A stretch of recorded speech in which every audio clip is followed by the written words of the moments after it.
Good afternoon, everybody. So we can start with the webinar. People that are still entering the waiting room, I can admit from here, so should be good. Welcome everybody to the Dutch Photonics event, webinar 3, Photonics in Healthcare.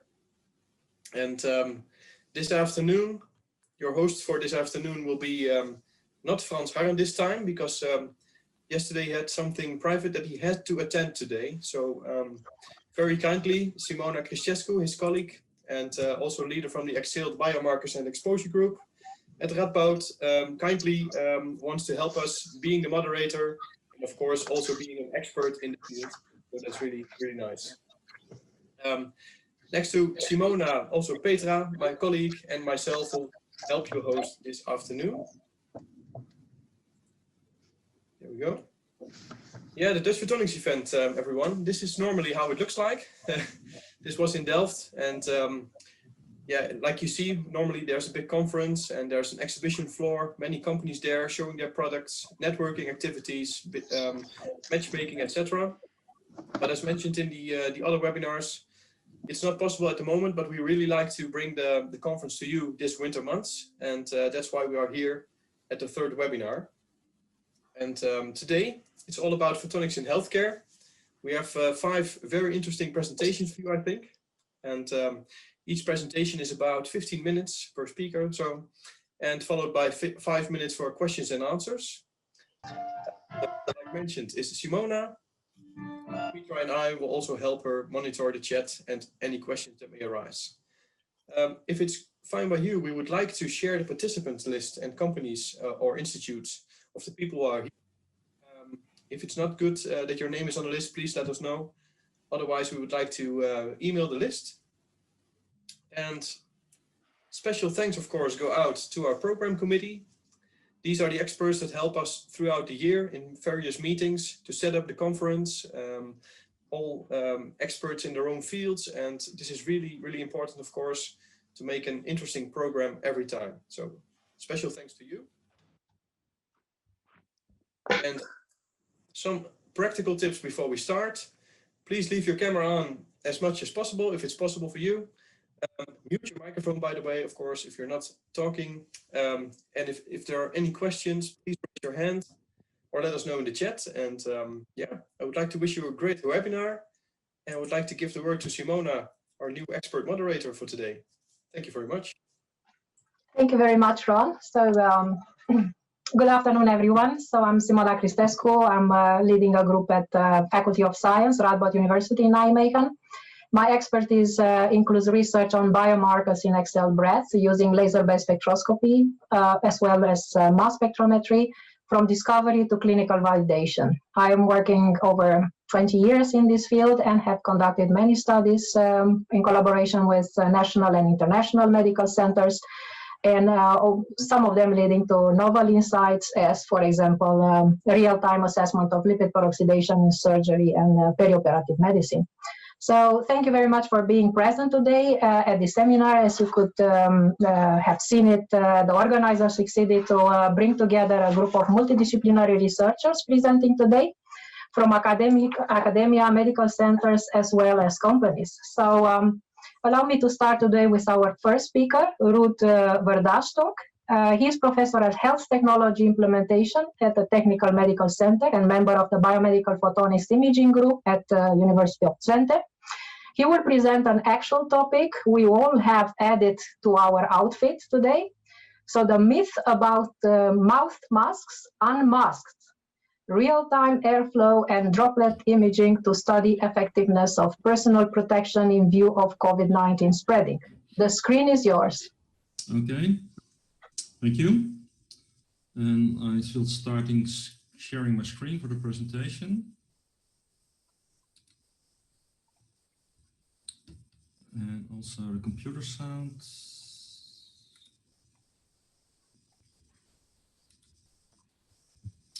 Okay, everybody see this? Yes, perfect. Okay, then I will start. Well, thank you for inviting me to present this study on mouth masks, the myths around mouth masks. I've been conducting several projects in view of COVID-19, So in the last year, I've been working at the Technical Center at the University of Twente, conducting all kinds of studies in support of COVID-19. So I've been using, for instance, studies on ventilators and so on. But at some point, there were more question marks around personal protection. And I've been working in the field of visualizing air motion. And so I speed up my progression in that. And so that I developed special setups to get a better insight in the spreading of air around mouth masks.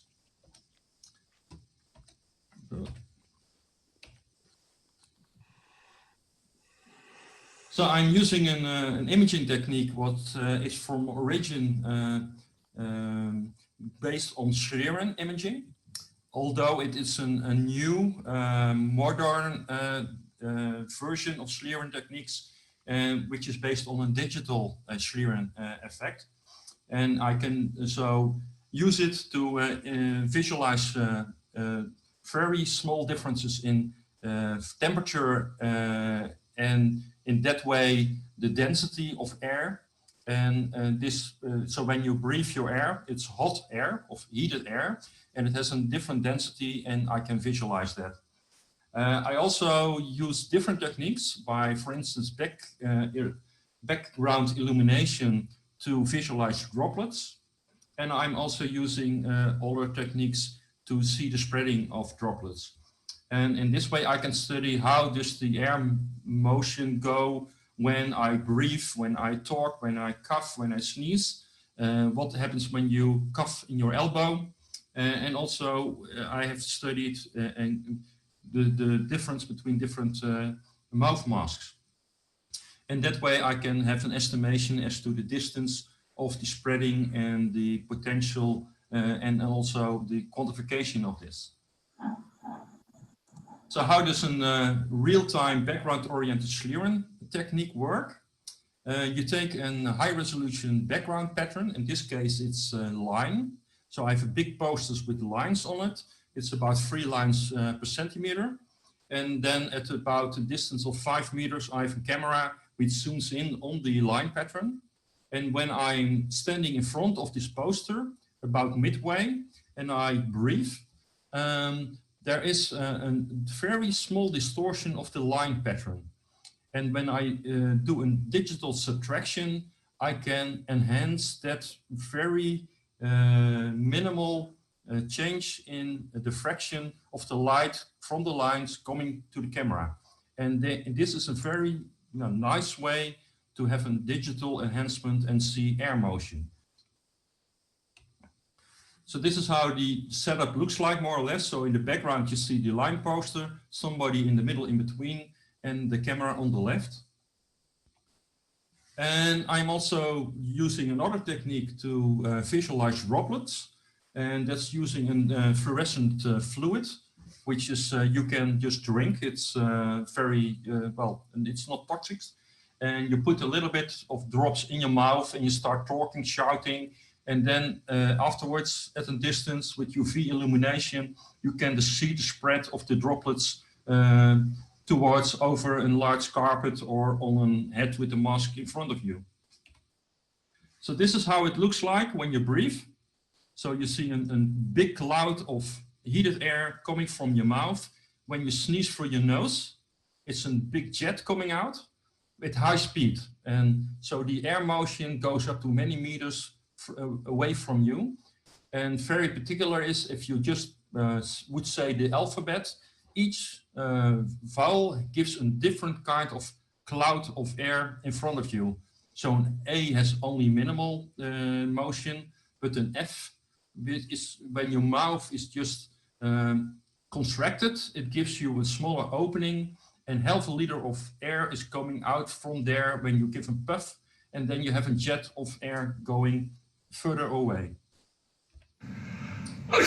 This is when you sneeze droplets, and this is background illumination, slow motion now, and you see the spread of fume and droplets, which can go up to meters away from you. This is when you're coughing in your elbow. So you narrow the opening where the air can go, and you make two jets, one on top of your elbow and one underneath your elbow. So coughing in your elbow, well, you don't sneeze or cough in your hand, so you don't spread anything coming on your hand, but on the other hand, you spread it in the room. And if you look at droplets and see it in slow motion, actually your elbow is working as a platform for the droplets to be launched up to 2-3 meters away. So there's another way, which I have been promoting, that's coughing in your shirt. So when you cough, you just take your shirt in front of you and you cough down, because there is a big opening and all the air can go easily into there. There's no problem, and so you keep all the droplets and air motion contained there. Of course, some people wearing a costume and a tie, it's more difficult, or ladies wearing a dress, it might be a little bit of a problem. But overall, this would be the best way for protection. So then looking at the mouth masks. So mouth masks are designed to fit tightly on your face, and the perception is that all the air you breathe in and out is going through the filter material. And then you have different FFP values of masks, 1, 2, 3, and that is actually representing the way of the filtering of the small parklets. But also having a filter introduces a resistance for the air to go through. And air is always looking for the way of lowest resistance. So what you then actually see when you are breathing or coughing in with the mask, you see most of the air actually escaping from the top and the sides from the masks. So there is some air where you see is going through the filter material, but actually you really have to cough, or only when you really pay force to it, then you see the air going through the mask. But normally with breathing, most of the air is going outside the mask from the edges. And also when you inhale, most of the air is coming from the sides of the mask and not going through the material of the mask. But when you sneeze with the mask, there are no droplets there. And that's the most important message. Yes, you should wear masks, but it's a protection to keep contained all the droplets which you spread. And so the mask, or almost any mask, will be efficient in containing the droplets inside the mask. And that's the most important message. So you see that the masks are all leaking the air. So aerosols, the smallest particles, will just travel with the air. So ventilation will be a good solution, but the masks don't protect you against aerosols.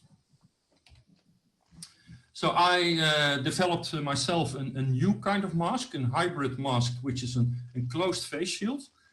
So my intention was that you have a better social interaction with each other, because you see the face again, but also having the same protection that the air is contained.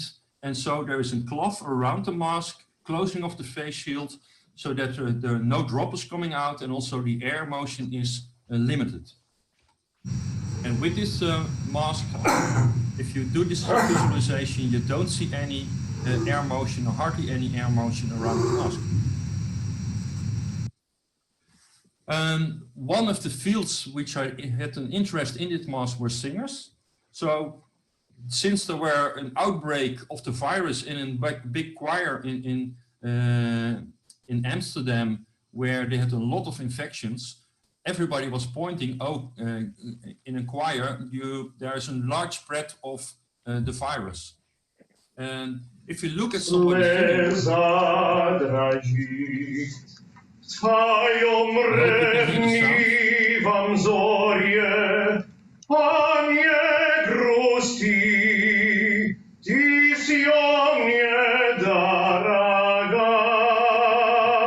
So singing is the same as talking. So it is the the way you move your mouth and the opening of your mouth, how the air is coming out. And actually, if somebody is singing, it takes a long time to breathe out because he uses his breath for a long time for singing. So actually, there's hardly any air motion coming from somebody who's singing. And the hardness of the sound is not related to the spread of the air coming out. And that's a total misconception that people have, that singing would contribute to a higher spread of aerosols or droplets, because that's what I have seen in my setups, not the case. So I've tested the mask with singers, so singers could stand just in front of each other and you don't see any air motion in between.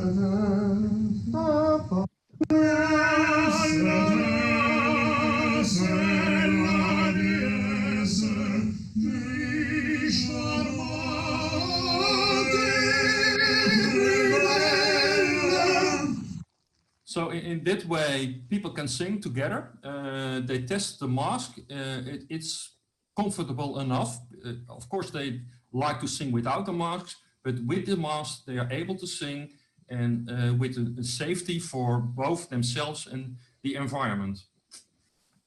There's also a misconception that wind instruments would also spread more air, but the same accounts here. Most of the wind experiments have a mouthpiece with a very small opening, and you really have to, with effort, you have to push air in with your mouth.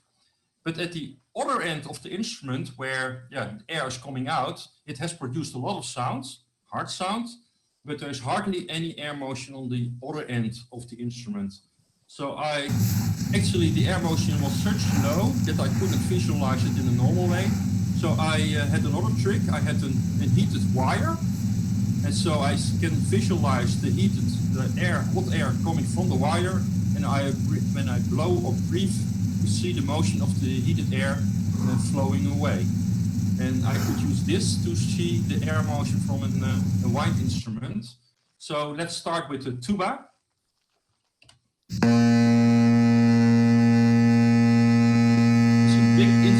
Making a lot of sound noise, but you don't see any air motion coming from the tube.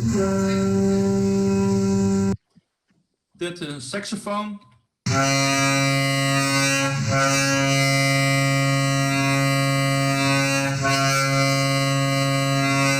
Nothing happening.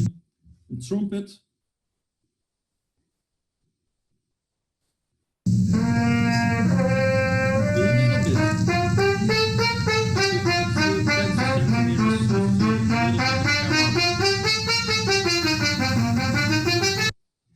However, you also have the flute.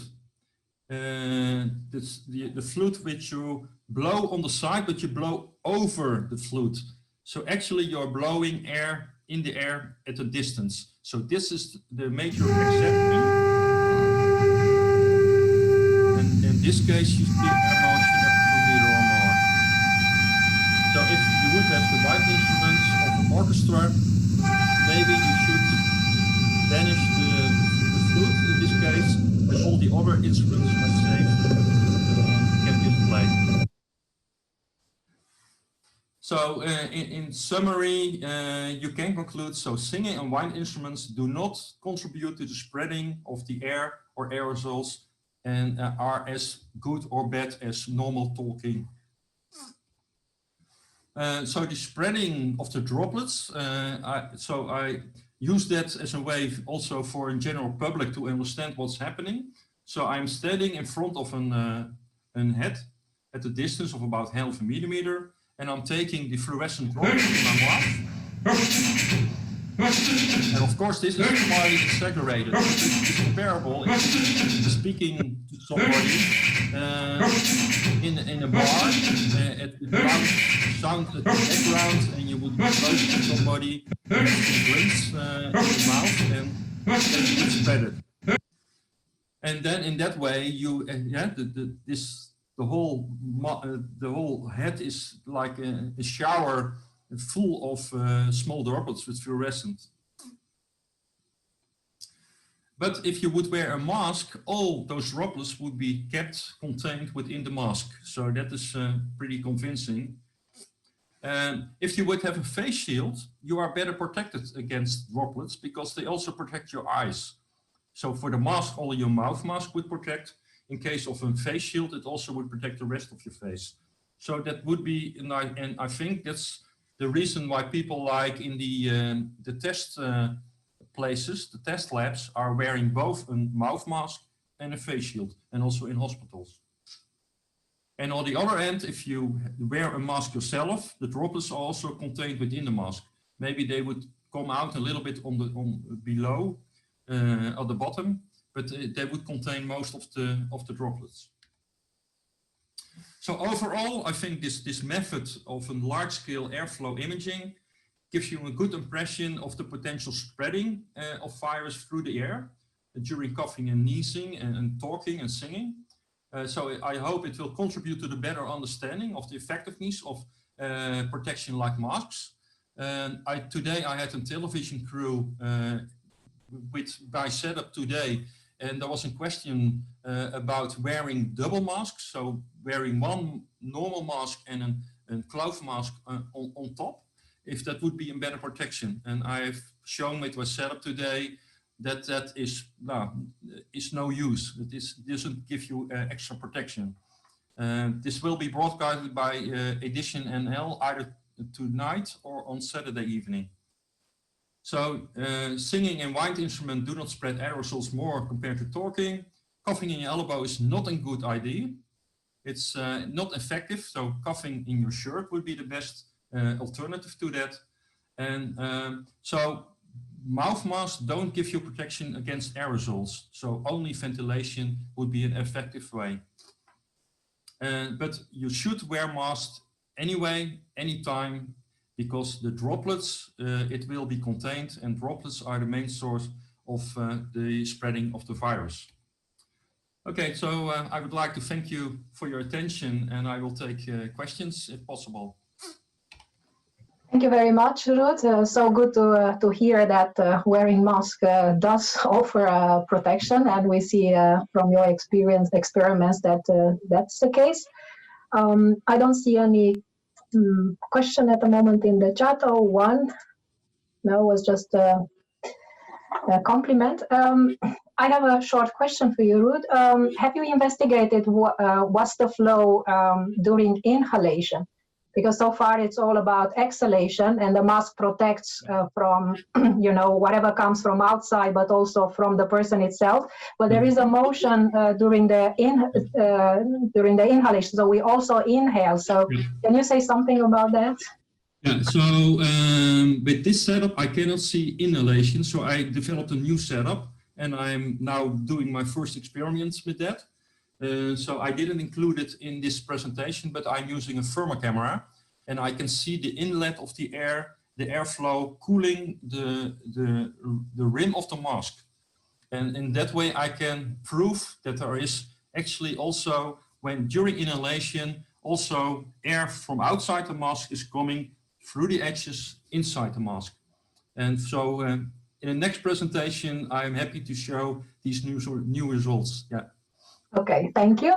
We have a question in the chat. I'm wondering about droplets during singing. Could that not be how singers infect each others? Yes, because it's the same like talking. Yeah. So also talking. So it is the way your mouth, the shape of your mouth determines with what speed the air is coming out of your mouth. And that air will also take along small droplets from your mouth. So that's the same. So that's no difference in between talking or singing. Only the perception is that singing would be more dangerous. And I don't agree with that in that way. I think my hypothesis is that singing is a social event, and after the singing, you are going to take a cup of coffee together. And so there might be more an explanation that the spreading has been after the singing at the coffee table than that it was during the singing.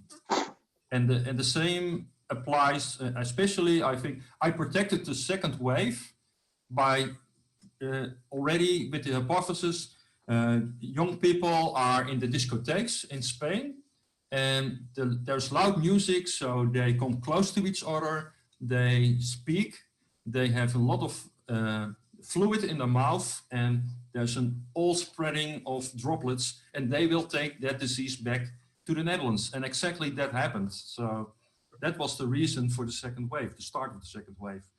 So Yeah. I think the discotheques and this kind of places should be closed as long as we don't have protection for the virus. Thank you. So it was my question. Could I maybe ask a follow-up question? Yeah. Yes, please. Just a second. Okay. Anouk, Jeff also has a question. Maybe he can ask his question first. Well, she has a follow-up question. She should do that first. Jeff, we can't hear you. Hello? Just Hello? Can you hear me? You're very faint. No? Can you hear me? Oh, okay, I don't know what to do. I'm sorry. I'll try to fix it. Hold on. Yeah. I'll go to the next question. I'll try to fix it. So maybe Anouk can place the question now. Anouk, post, please. Yeah, so Ruud, thanks for your presentation. So I asked the questions about the droplet because I also know about a choir in Leiden where they really kept their distance, definitely didn't socialize. They really opened windows and everything, and still a lot of people got infected. Mm-hmm. So could it be that when you're singing, it's still different from talking like the droplets, or you also looked at that, but you just didn't show it?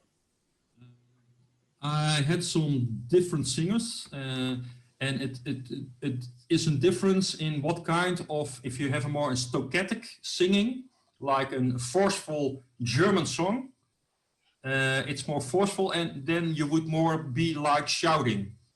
And in that case, you could respect, but if I show sopranos, which only had a very little air motion coming out, so there is a difference in the theme of the song and with what kind of force it's being sung. But on average, you could say the more forceful you use your air breathing out in a short time, the further would be the spread, for instance. Yeah. Okay. Hey, thanks. Thank you. Thank you very much. I think we will move on. I see some other questions in the chat. I would suggest we leave them for a discussion at the end of this meeting. So Ruud, please stay on. Okay. I'm very happy to welcome now Terence Risby. He's Professor Emeritus of Environmental Health at the Johns Hopkins University, Bloomberg School of Public Health.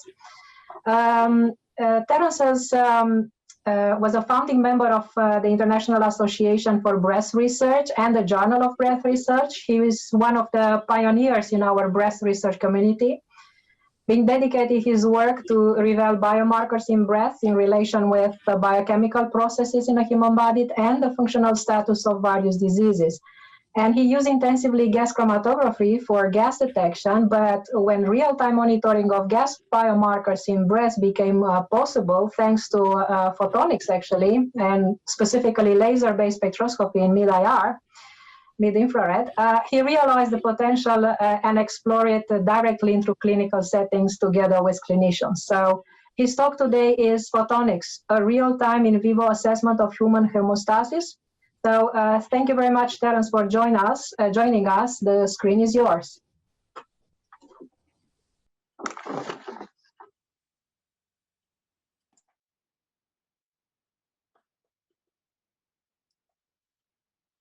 Can everybody see my screen? Yes. Yes, perfectly. Okay. Thank you for inviting me. And I'm going to give you a talk that's giving the history and how I have used it in photonics in some of my research. But before we start, I think that I really need to give you some background information on breath analysis. There's two components in breath analysis. One is sampling and the other is analysis. Neglect either and all you're doing is analyzing rubbish. So it's incredibly important to control how you collect a breath sample as well as the analysis. And the other thing is that people who are breathing tidally, the breathing process is under autonomic control. And anytime you ask a person to breathe to present a sample, they tend to hyperventilate.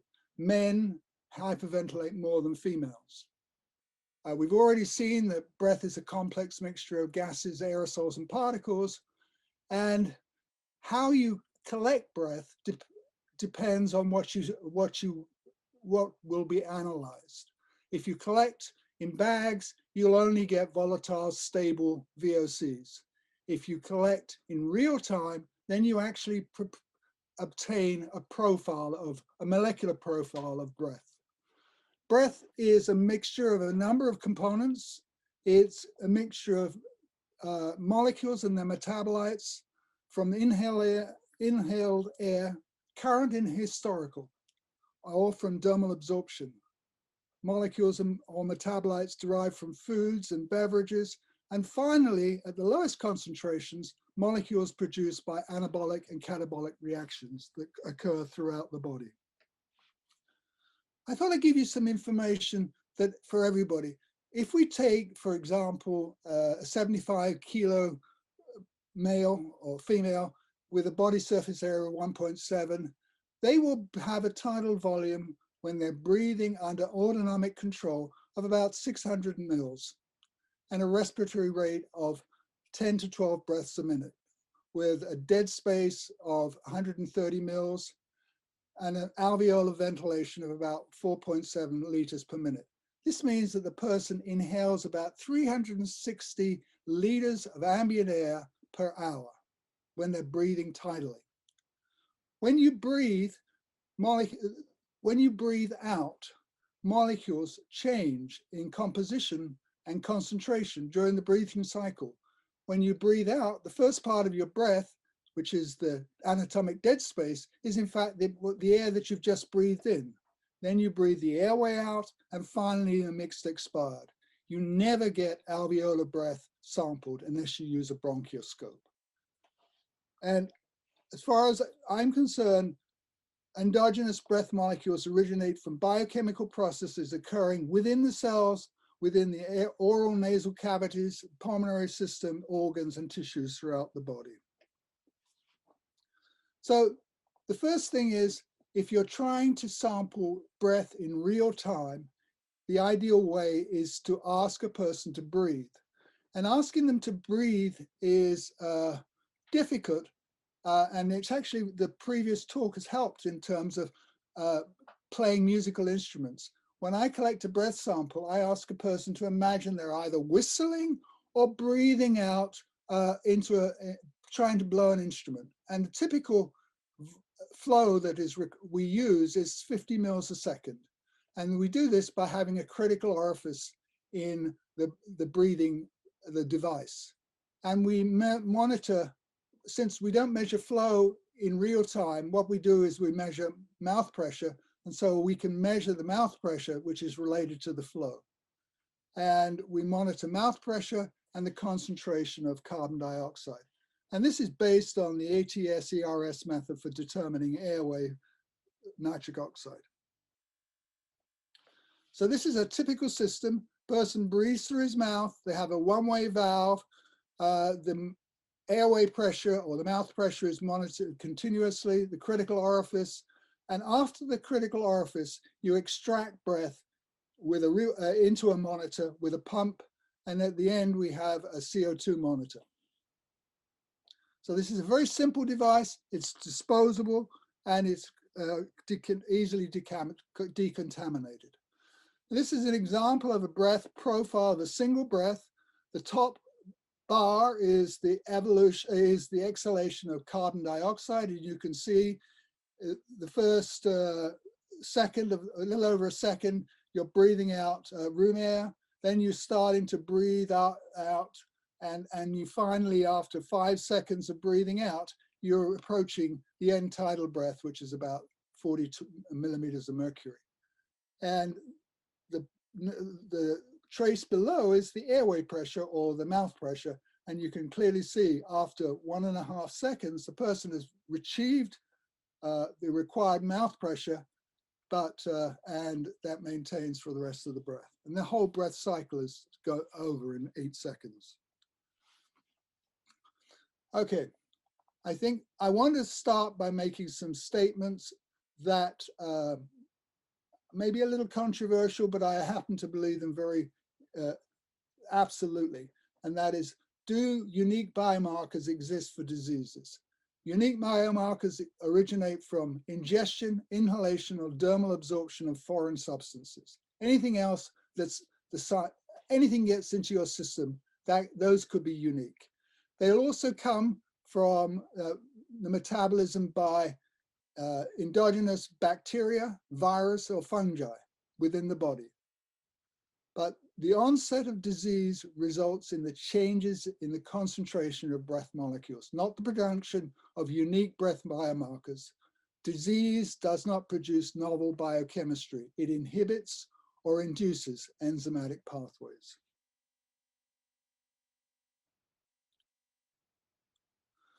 Just giving you some information. These are typical molecules found in every human breath sample. And you should notice they go from concentrations at the parts per billion to percent, such as carbon dioxide, which is produced by normal respiration, to parts per billion, such as hydrogen. And for each one, I've given the physiological basis, such as fatty acid metabolism, protein metabolism, heme catabolism. Here's another group of molecules, hydrogen sulfide, which is produced by gut bacteria and is in fact a mediator of brain, gastrointestinal and liver function.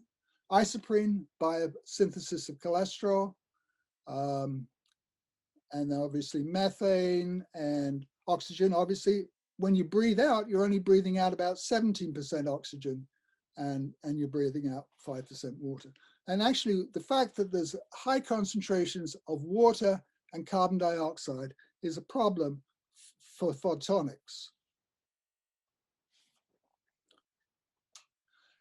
So, since I believe that if you want to do breath analysis, you need to know the pathway, photonics is an ideal way to quantify markers to quantify the breath biomarkers of known biochemistries. So the remainder of my talk will discuss how photonics can be used to quantify oxidative stress status, an important aspect of human homeostasis. But just to be sure, there are others who use absorption profile patterns and pattern recognition techniques to identify absorption profiles to separate disease from healthy controls. Also, photonics are used to quantify enzyme catalyzed metabolism of C13 substrates. Those two areas are not the focus of my talk. Okay, let's give you an overview of oxidative stress. Approximately 5% of inhaled oxygen required for normal respiration is not completely reduced to water and carbon dioxide. It is incompletely reduced to reactive oxygen species, such as superoxide, hydrogen peroxide, and the hydroxy radical. A typical adult weighing about 75 kilos will require approximately 20 moles of oxygen per day for normal respiration. And therefore, this adult will be exposed endogenously to oxidative stress of about a mole of reactive oxygen species a day. Reactive oxygen species can damage cells, tissues, and organs, can exacerbate or initiate specific diseases or dysfunctions. Reactive oxygen species change as a function of aging. Reactive oxygen species are involved in host defenses, inflammation, and the phagocytosis of foreign substances, including airborne particles. Reactive oxygen species are involved in molecular signaling because they are easily neutralized. Therefore, to protect against unwanted reactive oxygen species damage, all aerobic cells contain antioxidant systems. Oxidative stress status is the balance between oxidative stress and antioxidant defenses. What are cellular antioxidants? They're enzymes such as superoxide dismutase, catalase, glutathione peroxidase, heme oxygenases, etc. Can also be exogenous or endogenous non-enzymatic species such as vitamins A, C, and E, bilirubin, glutathione, urate, ferritin, isoprene, which is produced in the biosynthesis of cholesterol, etc. So under normal conditions, oxidative stress is controlled by cellular antioxidant defenses. However, if reactive oxygen species interact with tissues, one of the things it produces is lipid peroxidation. And lipid peroxidation products are dependent upon the identity of the fatty acid that is attacked by the reactive oxygen species.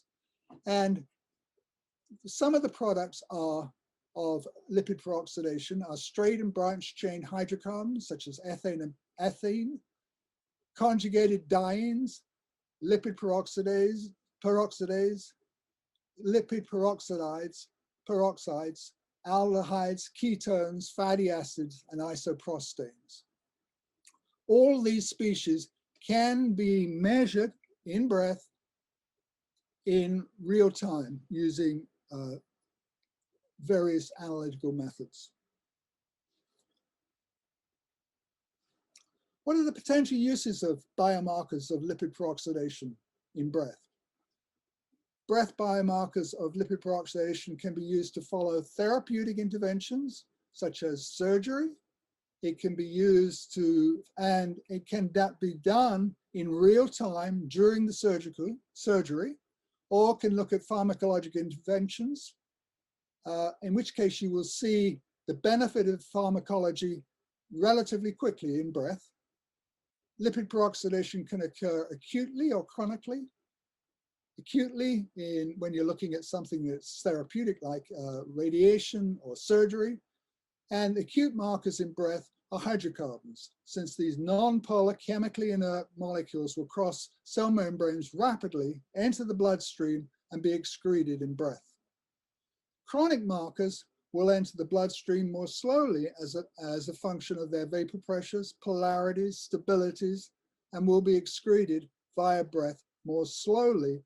And so the need for photonics is still there, but you're not looking at real time as much as you are with acute processes. What are the causes of increased oxidative stress? Obviously, the first one is bad personal habits. Poor diet, tobacco smoking. One puff of cigarette smoke contains about 10 to the 15 radicals. Vaping, being obese, etc. Exposure to solvents, airborne pollution, ionizing radiation will produce oxidative stress. Host response to disease. If the host responds to disease, one of the things that happens is they increase their oxidative stress. Host response to active infections such as viruses, fungi, and bacteria will all involve the generation of oxidative stress. Being premature. If you're premature, you have an immature immune system and your antioxidant defenses are decreased. And under those circumstances, most premature infants are given much higher concentration of oxygen. And so you have to protect them by giving them additional antioxidants. Growing old, and I speak this as you get older, your antioxidants decrease, and that's one of the theories of disease that incidence of disease increases with aging. Surgery, we've already talked about this, is ischemia reperfusion injury. When tissue is ischemic during surgery, the return of blood to that ischemic tissue produces an injury called a reperfusion injury that generates radicals. And finally, one of the most an incredible disease, which is sickle cell anemia. These people actually go through spells of ischemia reperfusion under daily conditions, and these are known as crises. So elevated stress, oxidative stress status, is a measure of human homeostasis. I just listed, these are select 6 papers. I take no responsibility. Some of the earliest work was done by a person named Walter Mertz in Germany, and another group by Skeldon in England. And we've done some work in America. And then I've done some studies with Simona, looking at ethylene as a marker of systemic inflammation in humans. And we've looked at looking at surgery in real time. But clearly, having photonics in the mid-infrared region is incredibly helpful because you can observe events on a time scale that's related to the surgical or intervention, this therapeutic intervention. We've actually looked at radiation therapy in real time. What are the novel directions for breath analysis? And based on current available information, breath can be used to follow therapy or pharmacological intervention right now, but not for diagnosis. And some of the things that could be coming along shortly is using breath carbon monoxide to look at neonatal jaundice, or look at cholesterol metabolic disorders with isoprene, or renal function with alkylamines, hepatic function with carbonyl sulfide, methyl sulfide, or methane thiol. Another molecule that's really important is also, in addition to looking at neonatal jaundice, you can look at area reactivity with carbon monoxide. And finally, diabetes, fasting and dieting, weight loss can be looked at using acetone or ethanol. And these are clearly molecules that photonics has a major role to play in the future. What are the requirements for real-time analysis based on photonics? Results must be available within minutes. Sampling a single breath and will allow them to generate duplicate determinations. Duplicate determinations makes clinicians much happier. The next requirement for a real-time instrument, they must be operable by people with limited training. And I mean this, they can be technicians, they can be clinicians, they have limited training, they want to know it works, they want to know how to turn it on, get a data point, and the instruments must be reliable. And here's a couple of reviews that have been published on using mid-infrared for medicine.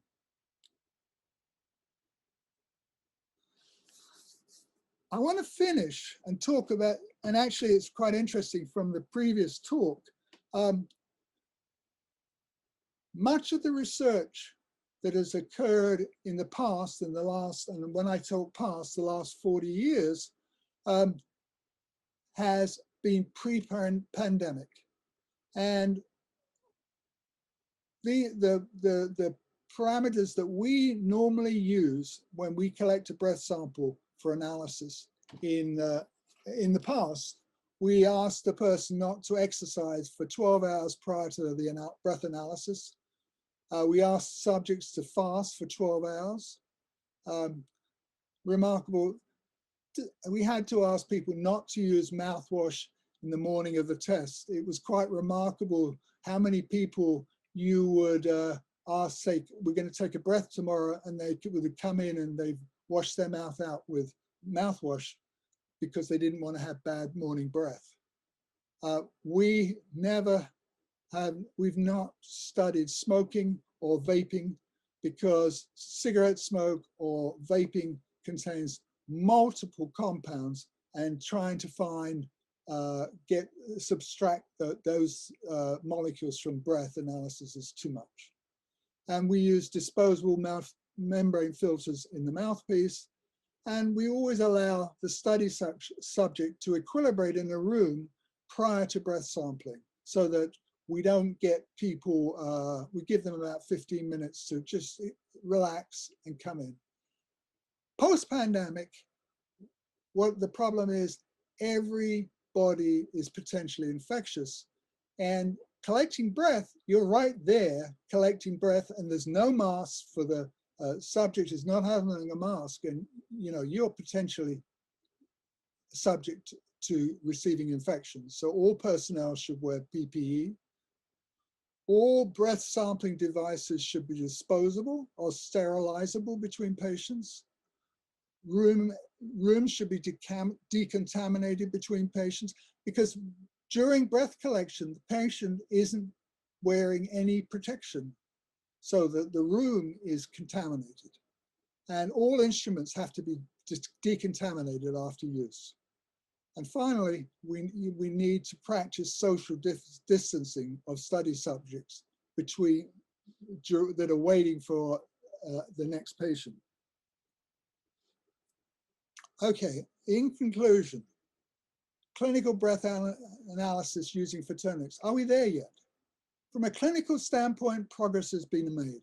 There is a demonstrated need for breath analysis, particularly real-time portable devices, point-of-care testing, and personalized medicine. There is a need. From an instrument standpoint, progress has been made.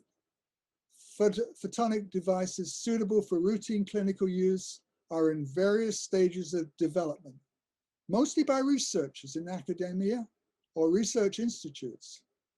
To my knowledge, the only SensorSense, which is the company in Holland, which I've used their instrument, it has a commercial photonic instrument for breath air theme. There are various commercial instruments to measure stable isotopes, but those are not the focus of my discussions.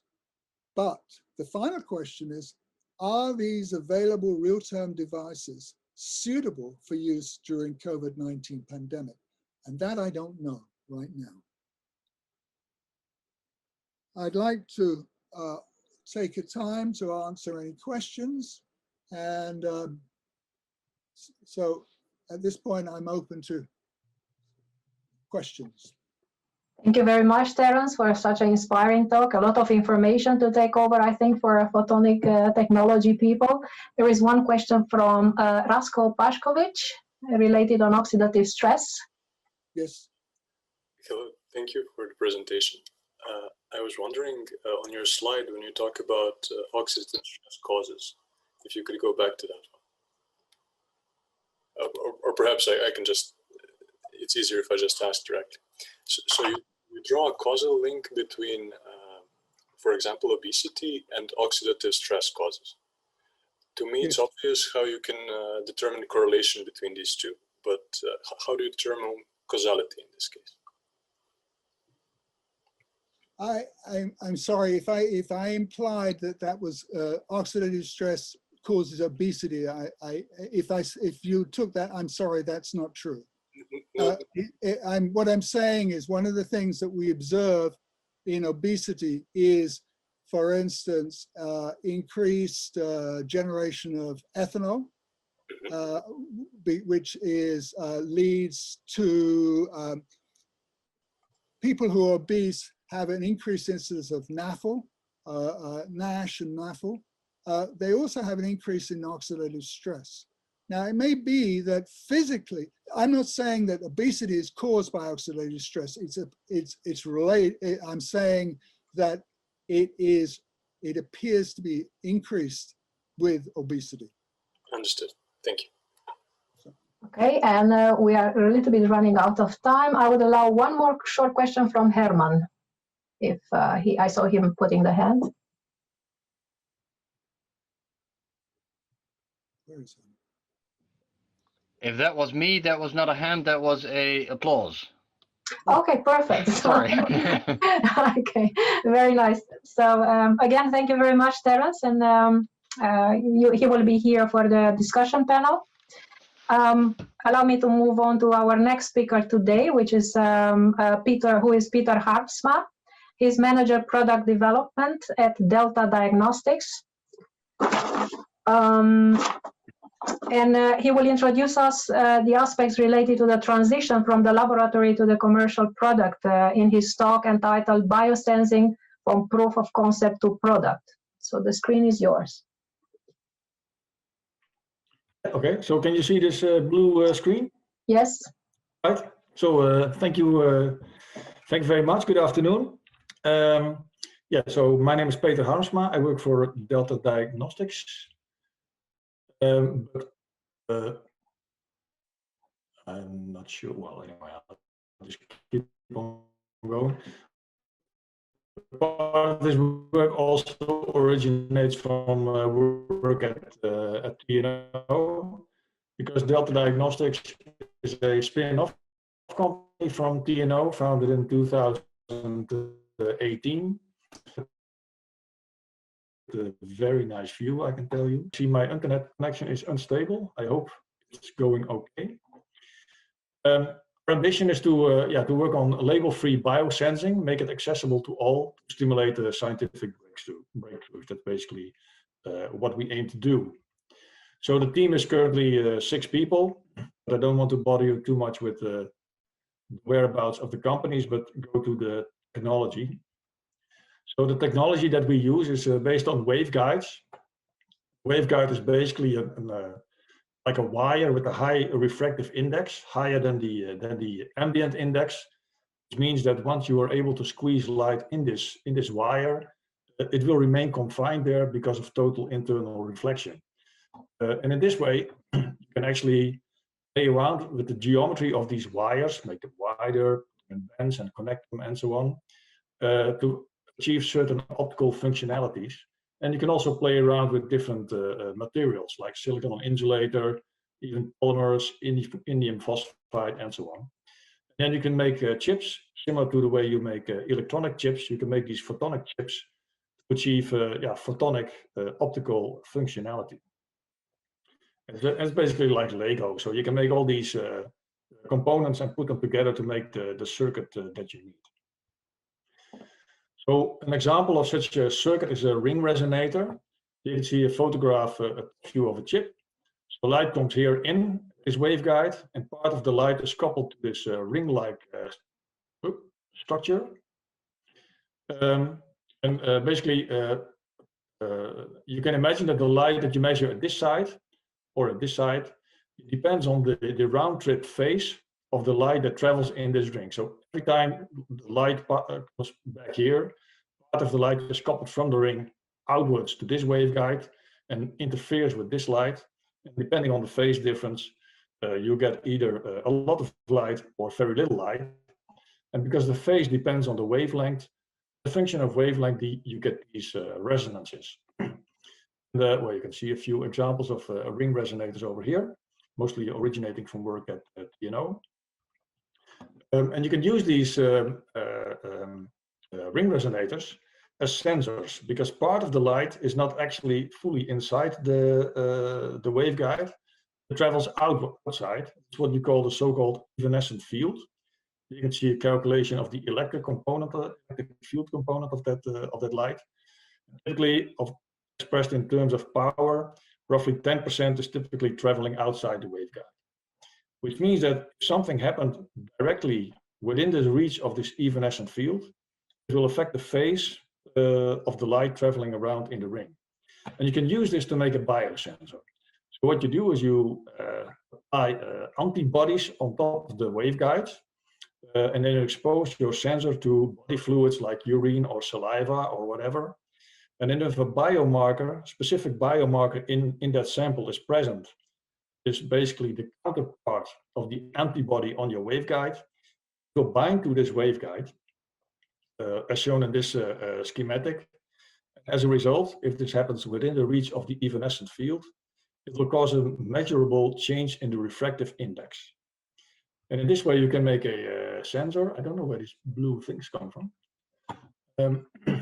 But either way, so you take your ring resonator as a basic principle, you put something on it, which is very selective to the thing that you would like to measure. So this is where your selectivity comes from. And then you expose your sample to your sensor to a sample. And when the counterparts of the antibody are present, the resonances will shift, and you can measure this as a function of time in a very accurate way. And depending on the curves that you measure, you know, okay, this antibody corresponds to this curve, so the counterpart was present at such concentration in the fluid. And this gives you a tool for diagnosis. They have to be complete. There are also other ways to make such sensors as opposed to ring resonators. You can also use Mach-Zehnder interferometers. Read, for example, this interesting paper, or also bimodal waveguide interferometers as introduced by Professor Lechuga. So is it a product? Well, Delta Diagnostics, we are trying to commercialize this. We think we have some good ideas that will enable this. But there's also competition. For example, this company here in Belgium and in the United States, Genelite is already commercializing this for, I think, about 2 or 3 years. So yes, the product is commercially viable, but we think we do things a bit different than the rest. So one of the challenges is, of course, to connect to the chip. So if you want to connect a wire to an electronic chip, it's a matter of wire bonding. Accuracy needed is multiple microns, and this is relatively, well, don't say simple, but it's very well doable. But an optical connection needs to be accurate within less than a micron. So when we first started this work at TNO, we glued the fibers to the chip and then put a flow cell on top of that, where we put some tubing in so that we could route the fluids over the chip. You can imagine this is a lot of gluing and fine precision alignment. And this is really a lot of work. You do one experiment, and then you have to throw it away because it's done. So that's not very effective. So there's also another way. This is promoted by Lyonics International, Dutch company in Enschede. And they have the vision of taking also such sensors, which they make themselves, where they put lasers, like VCSELs, photodetectors on the chip via the assembly company Fix. And in this way, not only the optics is on the chip, but they make a single-use unit, including optical source and the optical detector. And in this way, you only have an electrical connection, which makes life fairly okay. And if the components are low cost enough, this is actually a very nice concept. So at TNO, we did things differently. So our idea was to use a silicon on insulator chip, where you can make these ring resonator sensors. The nice thing about silicon on insulator is that you can use grating couplers, which direct the light in a nearly vertical direction with respect to the surface of the chip. So the idea is very simple. You put a flow cell on top of the sensor, so you can route fluids to the left and to the right. At the same time, you put your fibers very close to the grating couplers, so you can couple light into your sensor. And then you can do a test and replace the chip and go on to the next. You can imagine this is not a very robust way of doing things, because this is very fragile and things will simply break. So what we did at TNO is we took the fibers distance from the chip and simply put a small imaging system with a magnification of 1 in between the fibers and the chip. And so we take a single mode fiber to route the light from the single mode fiber to the input of the device, and then the output we collected by these grating couplers, collected by multimode fibers. So single mode fiber alignment is quite critical. So this really has to be done at an accuracy in the order of a micron. But receiving the light is basically done automatically, because the aperture of the multimode fiber is around 80 microns, so it's always okay. So that makes life quite okay. The nice thing is that you have a long working distance between your instrument and the chip, so it's easy to replace the chip. So the instrument that we built at TNO basically looks like this. Here we have the fibers and the chip with a small imaging system, and then in between we take a dichroic mirror so that the visible light goes around the corner. We can put a camera here, look at the chip and check the alignment. And the infrared light that we use for the measurement goes from the fibers to the chip and back. And in real life, it looks like this. So this is the first prototype, or the second actually. So here you can recognize the optics is at an angle of 10 degrees because of the grating couplers. Here's a little microscope objective to do that's the last lens of the optical system. And you can see here a small chip with the flow cell glued on top of that. So we still did the gluing of the flow cell for each chip individually, and the tubing. And you can recognize a small opening in the flow cell where the liquid actually touches the chip. And we'll zoom in on that. So the chip basically looks like this. All the optical interfaces are on the edge, and the flow cell covers only the area where the ring resonators are, which is open to the liquid. And when we started this in cooperation also with the TU Delft, this has resulted in a very nice PhD thesis of Daniele Ullian. So at TNO, we took the concept a bit further. We moved to a different wavelength, and we also no longer glue the flow cell, but pushed it down using a lever, and it's miniaturized to a considerable extent. Flow cell is not on this picture, unfortunately, but then this technology was transferred to Delta Diagnostics, and here you can see the basic instrument with the size comparison to the €1 coin. And this is the part where the flow cell is, which is pushed onto the chip by means of a lever, and all the optics is under the hood, and there's no danger of damaging the chip whatsoever. It's really not very nice separated chip and fluidics, and all the optics is on the other side. This works quite well. Alignment is done automatically, so anyone can learn to work with this in a matter of minutes. So that's about the optical connection to the chip. Then, of course, the next challenge is how do you measure the chip, the wavelength shifts of the ring resonator. So there's, of course, basically you have to take a spectrum. So the obvious choice would be a spectrum analyzer, but typically such a device has an insufficient resolution. Also, it costs a fortune, and it's very large. So we also use a tunable laser system, which is typically also very expensive. It would be nice if you could just use a very simple laser diode with a connectorized detector. The drawback of such low-cost components is, of course, a lower performance. So we have a very limited tuning range in terms of wavelength.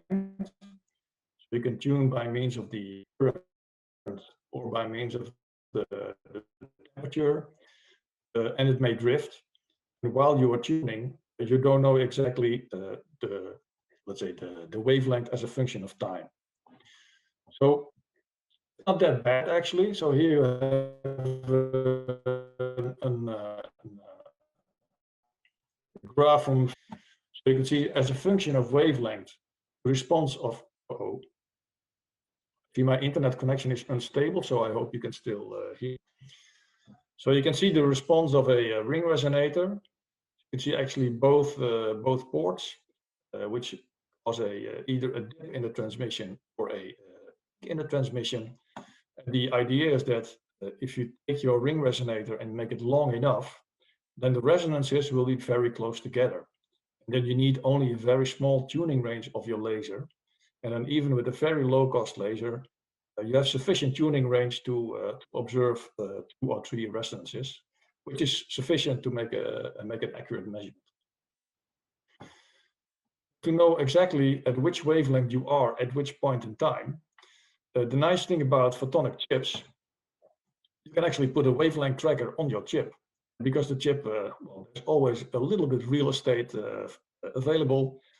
Basically, your wavelength tracker comes in for free, and for free is, well, since I work for a company, for free, that's really like that. And this kind of wavelength trackers, what the type of tracker that we use is an interferometer, and we use a special kind of interferometer in our case, which is an interferometer that has 3 outputs. is a nice example that we made in the indium phosphide, where the detectors are also integrated on the chip. Here you see a measurement result on this device.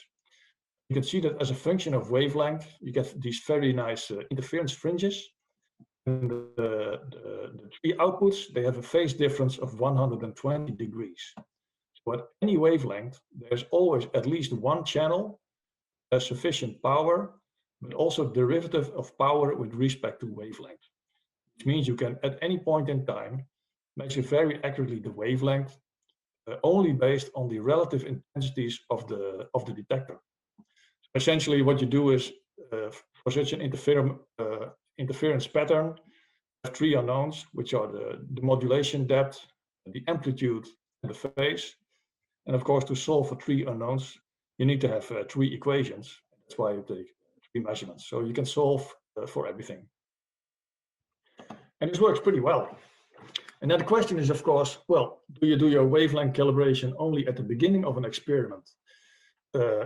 Or do you do it for every wavelength sweep? And well, our choice was, well, because the data is there, why not? But what we found is that indeed, this brings considerable benefit in terms of noise levels for wavelength shift. But you need to put strong effort in signal processing. So I cannot stress this enough.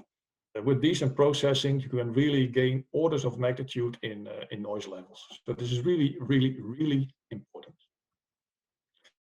So does it work? Yes, it does work. So here's a measurement on a single chip, which contains 16 ring resonators, which all have exactly the same, experience the same conditions. You can see that they all form as one, so they all show the same sensor-to-sensor reproducibility. You also see that we can regenerate our sensor with the chemical step, and then we perfectly return to the original baseline before the experiment started. And here you see two examples of measurements where we use different concentration of, I have to say, something, because I'm also not a chemistry person. But what you can see is that for different concentrations, we measure different curves. And from the team that I showed in I think the second slide, we have people in our team who understand exactly what this means, but I'm fortunately not one of those people.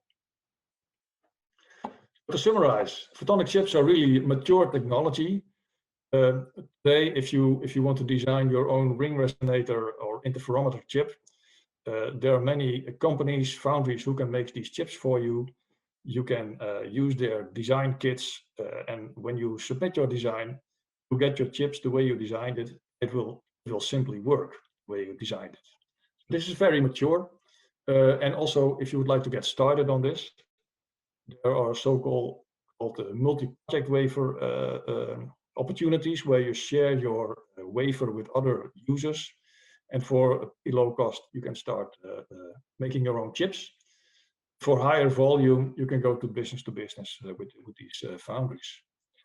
What I did not talk about, the surface functionalization. This is actually the key challenge in biosensing.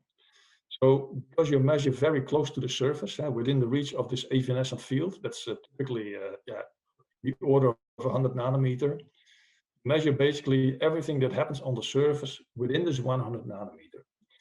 If you do not prepare your surface well, you will measure garbage. So surface functionalization is really the key to excellent biosensing. And of course, microfluidics is also an important aspect in this. But obviously, what we believe at Delta Diagnostics, to make your chips perform optimally, you also need a good instrument, and that's what we make.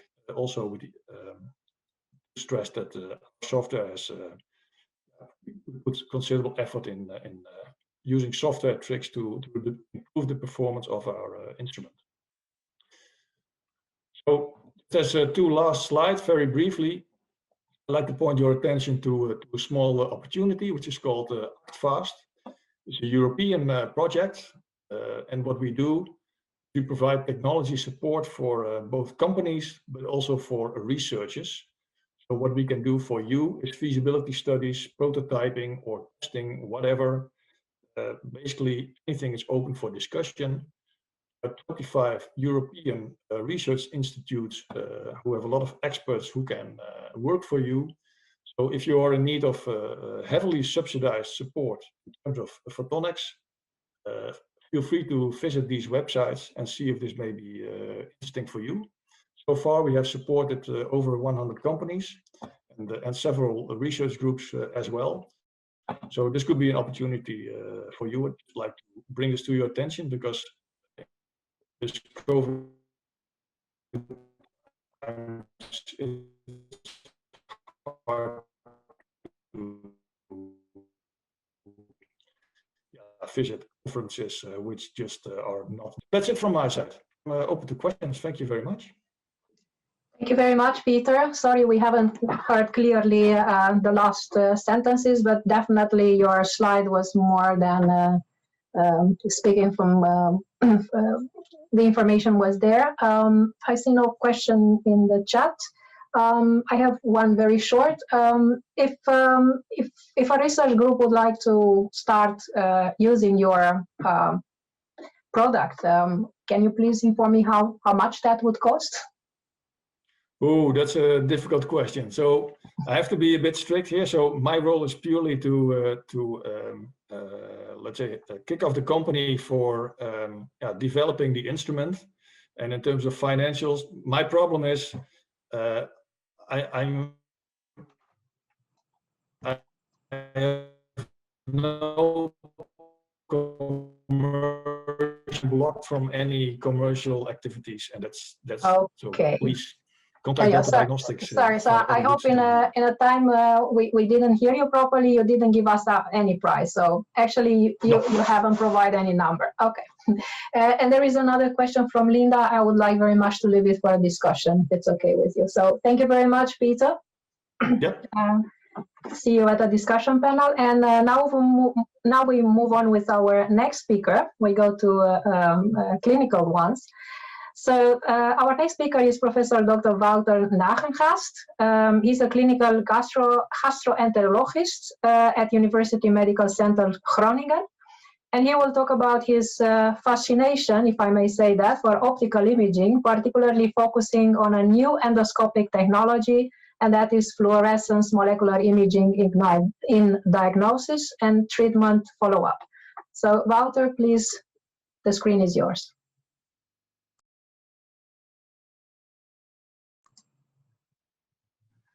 Yeah, so you can hear me now. I share my screen again, and please let me know if you see it clearly.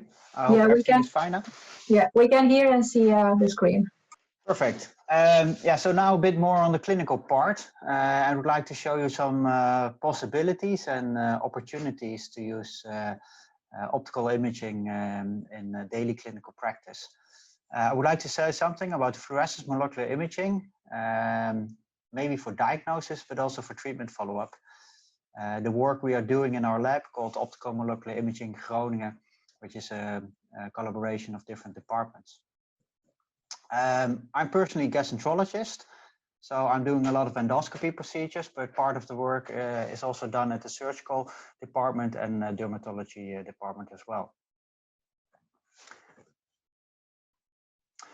So if we look at clinical problems, yeah, we have several.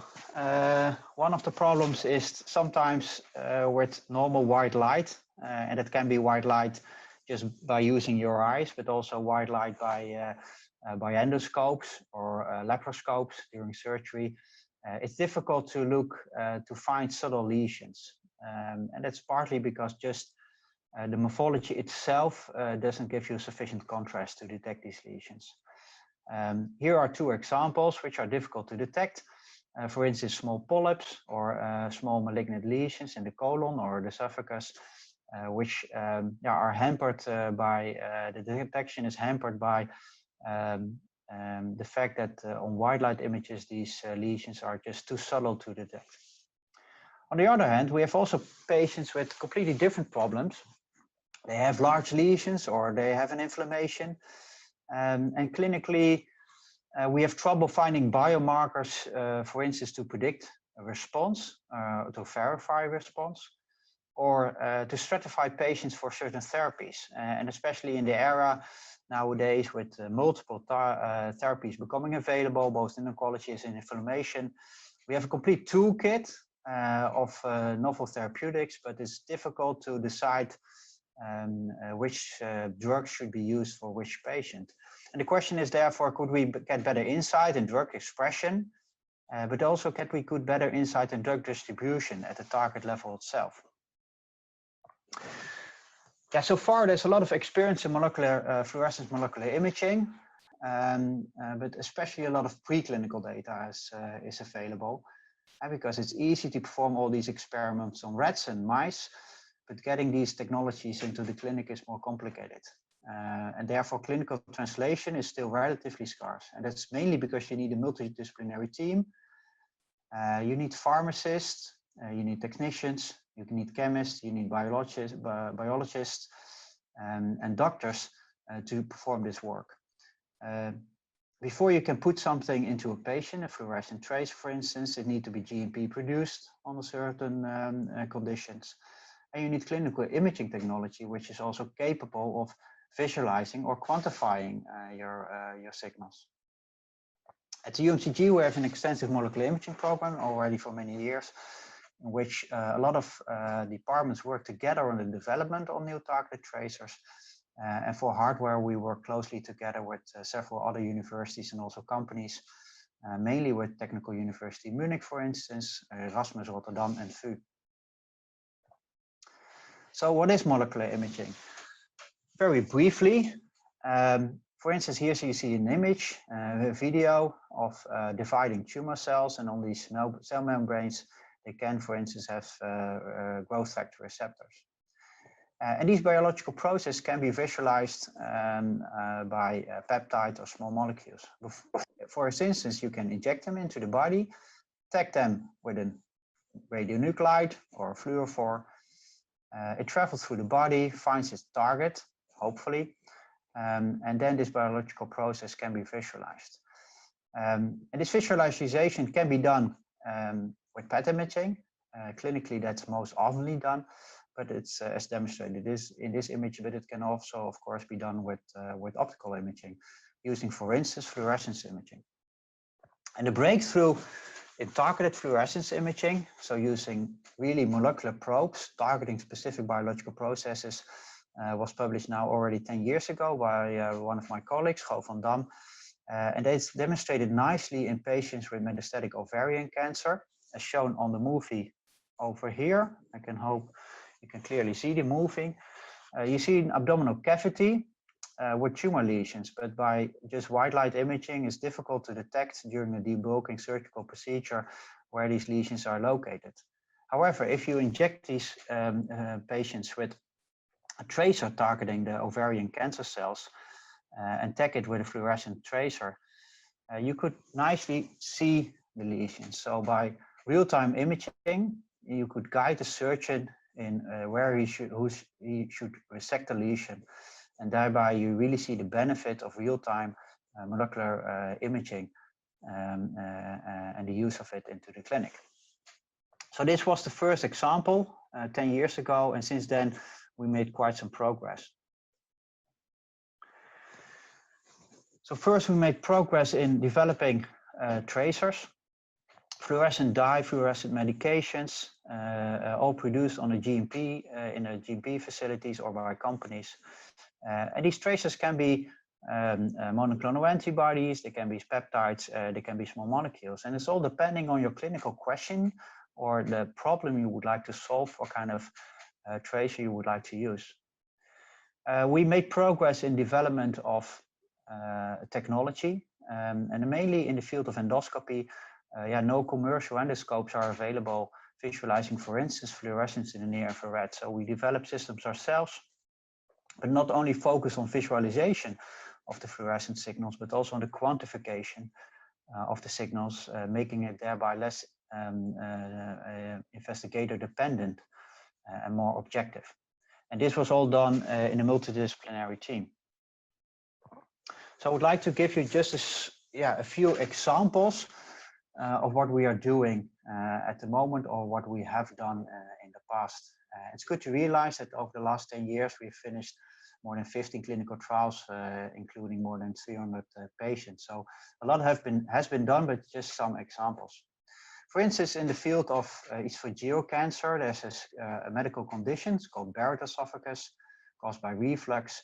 And patients with Barrett esophagus have a high risk of developing esophageal cancer, and therefore they have a surveillance endoscopy every 3 to 5 years. The problem is, however, that subtle lesions are difficult to detect.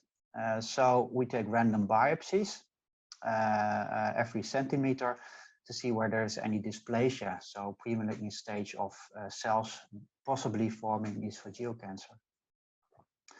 But lesions can be easily missed, and therefore we have strict surveillance intervals, but unfortunately we have also interval carcinoma, so patients who had their surveillance despite the fact, however, they still got adenocarcinoma.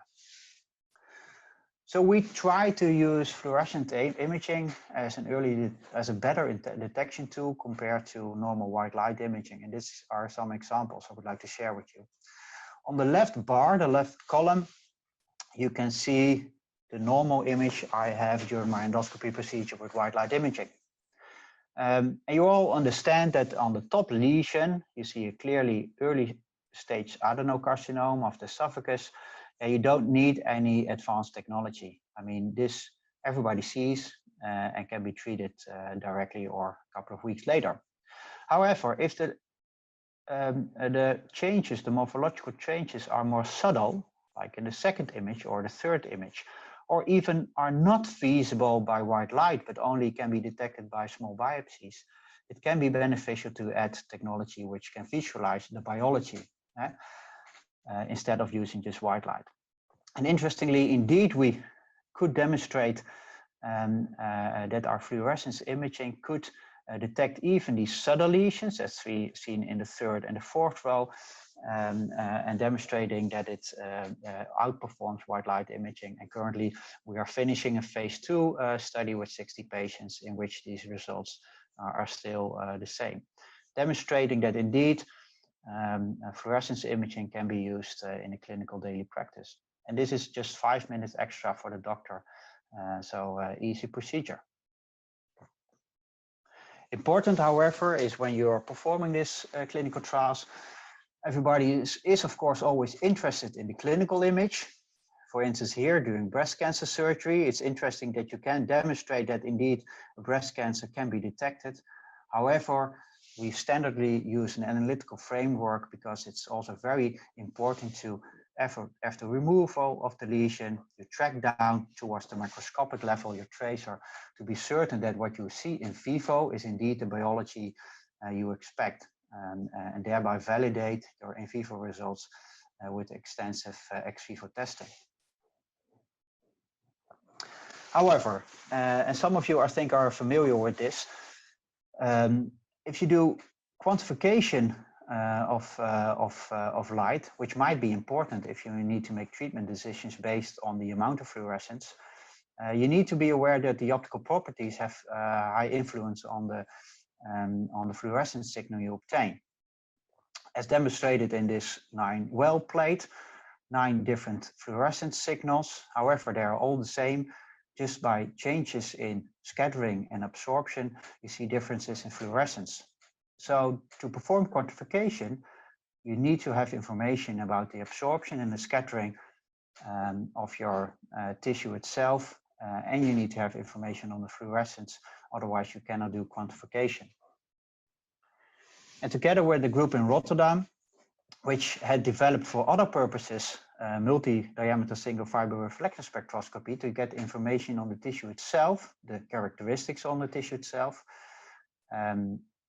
we use this technology also to measure the fluorescence, because we measure the optical properties of the tissue itself and we measure the fluorescence of the tissue. We are able to quantify the fluorescence signals and thereby take treatment decisions on these.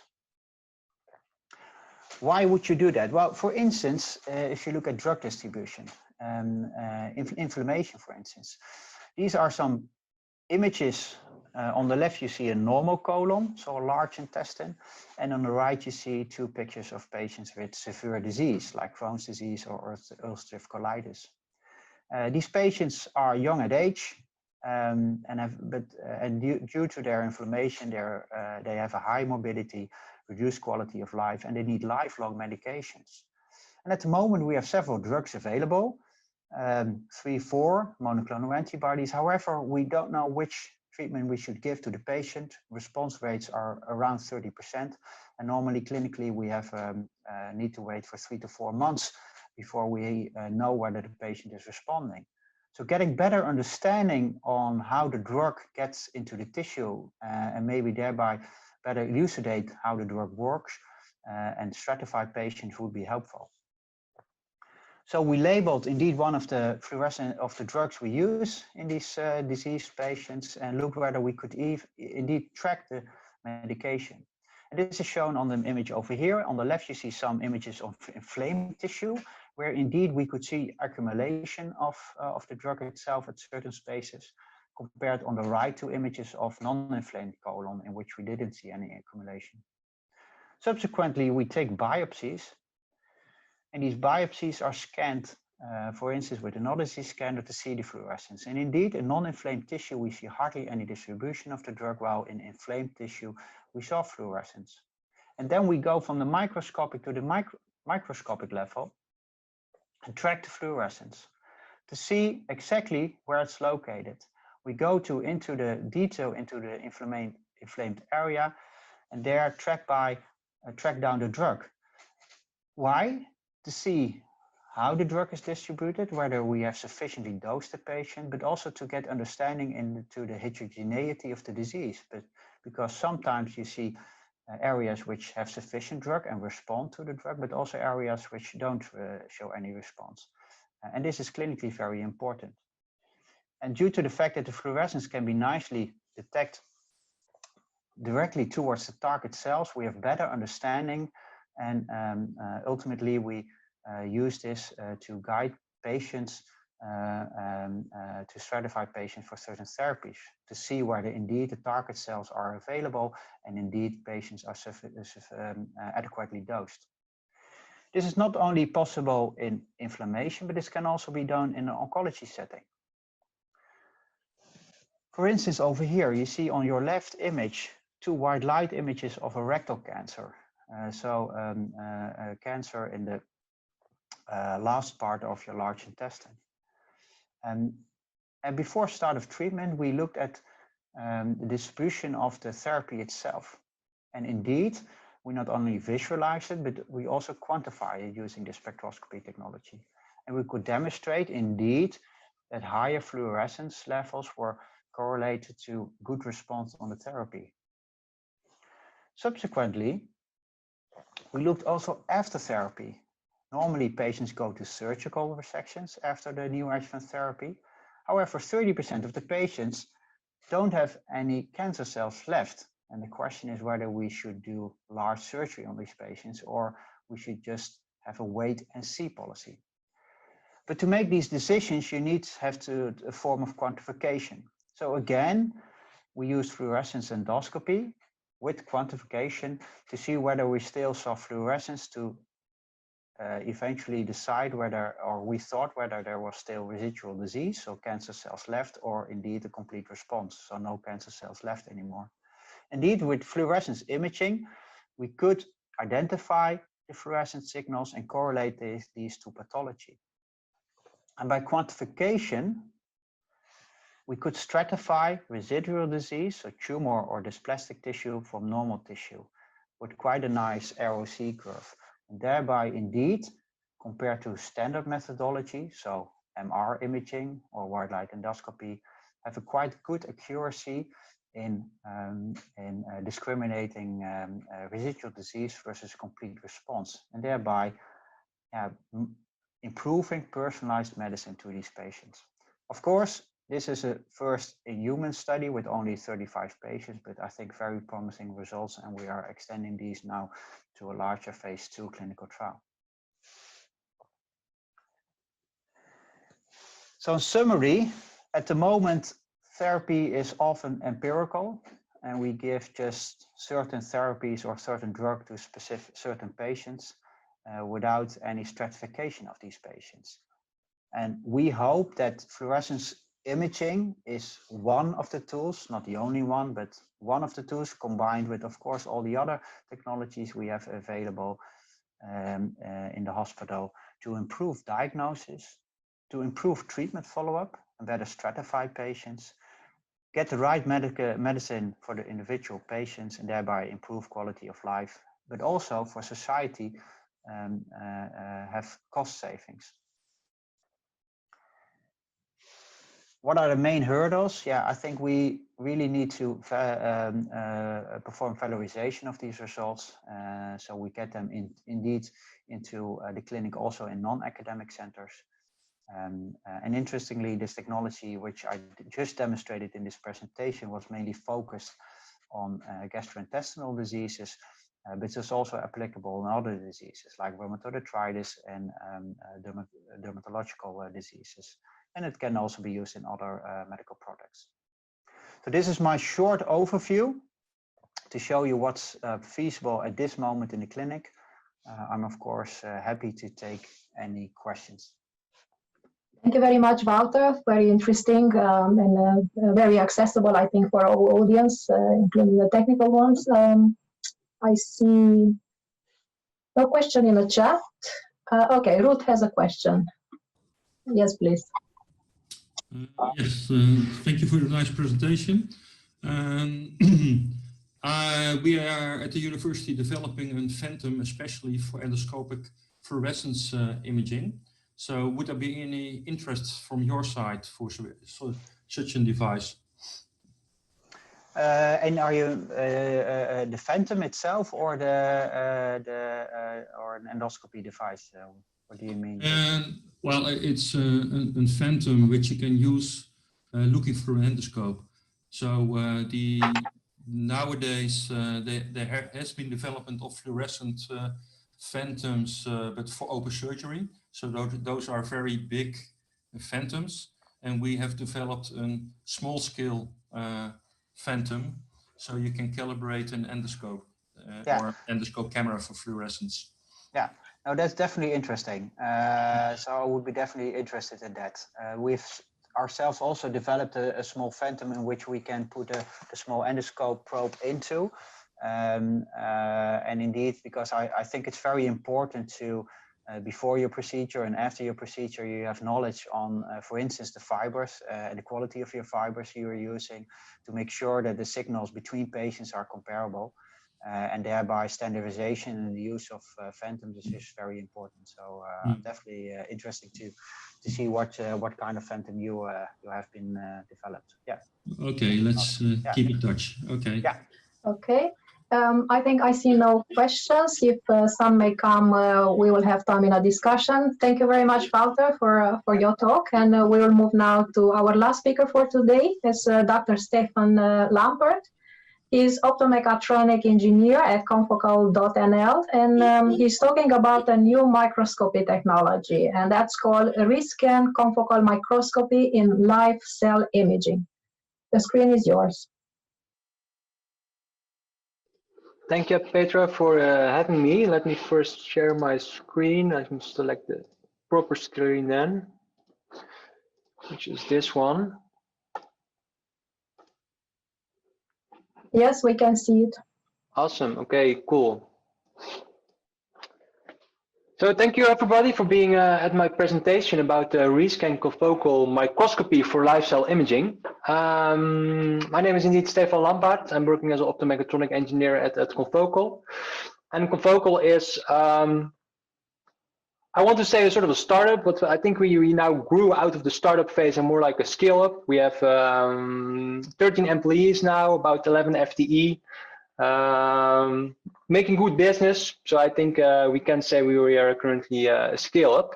We're making, as the title also says, confocal microscopes, and then focused on fluorescence microscopy.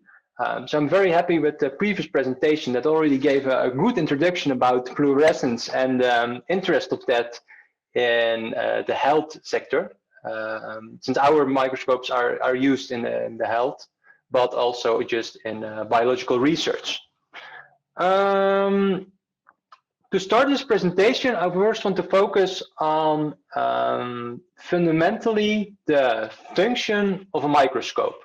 And the microscope, basically, if you look at it, basically that it is made to study small samples. Or actually, I must say that's the old function of the microscope, to study small samples.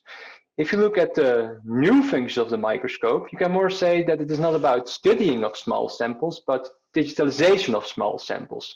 And what I mean with digitalization is that you want to transfer your sample to the computer to be able to do the post-processing. You also saw it in the previous presentation. There were just images there. They were stored on the computer. They were investigated on the computer. So the microscope is not anymore a tool. It's more like a sort of a copy machine to digitize your sample.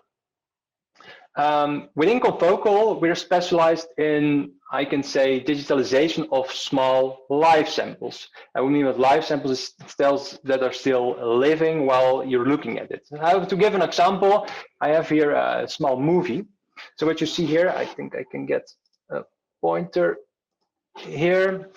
I see a cell with all kinds of different tissue, and different tissues are then labeled with different dyes, and we are able to visualize these dyes.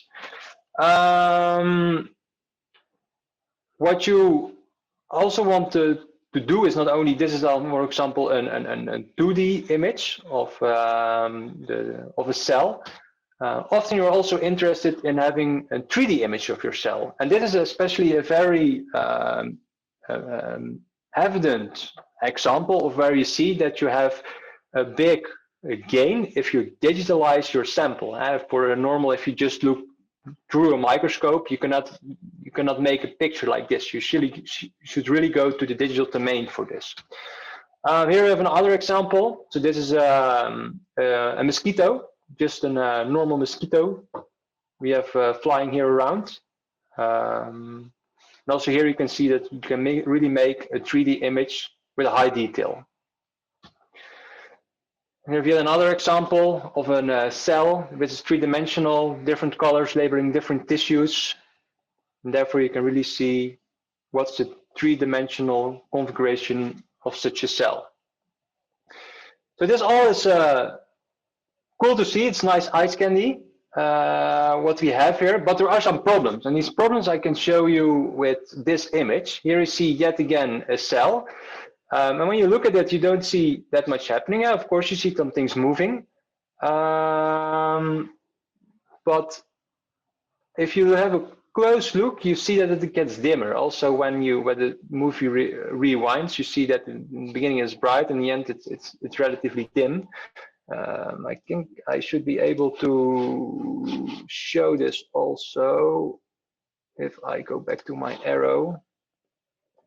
So if I compare this frame to the starting frame, you see that the starting frame is a lot brighter than the starting frame. And the reason for this is that the sample is photo bleaching. So the dyes that are used to give certain tissues a color, they sort of lose their effect over time. You must know that when we are looking at such a sample and to get a good intensity of all the fluorescence that comes back, it must be really intense. So sometimes you can go up to 1,000 or 10,000 times the intensity of the sun to get enough photons back to get a good image. You have different ways to solve this. You can have use a lot of dye, but then you have the problem that the dye is invasive to the cell, and therefore you can maybe trigger certain processes in the cell you're not interested in. So you can have some strange things happening that would not happen in real cells. And also another solution would be is to have a very high intensity of the light. So little dye, but a high intensity of the light. But then you come across a problem of phototoxicity. So the photons are actually killing the cell, and that's what you don't want for live cell imaging. So wrapping this all together, what I just said as an introduction is for modern lifestyle imaging, we're especially interested in fast 4D digitalization with little light. So the light intensity you should minimize, and you want to have a 4D image, meaning that you want to have the 3 degrees of freedom, and you want to measure that over time. So how can we do this? For the remaining part of this presentation, I will walk you through some microscopy concepts, and together with you go on a sort of a quest on how we can have this fast four-dimensional digitalization with little light. So let us start with a sample. And you look at the sample through an objective. It's connected to a tube lens together and makes a microscope and a camera. You shine some light.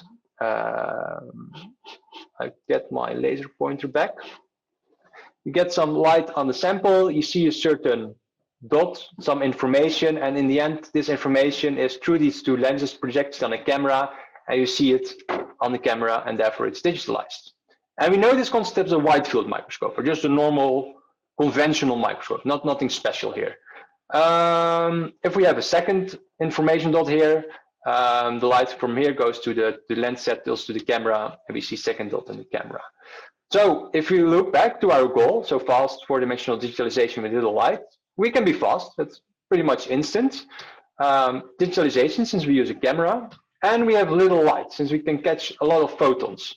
But the drawback of this technique is that it is not four-dimensional. And with that, I mean, we cannot do sectioning. And so let me explain that. So here again, you get the same sample, but now deeper in the sample, there is now another feature. And this feature also emits light. Light goes through the lenses on the camera and gives a vague picture here.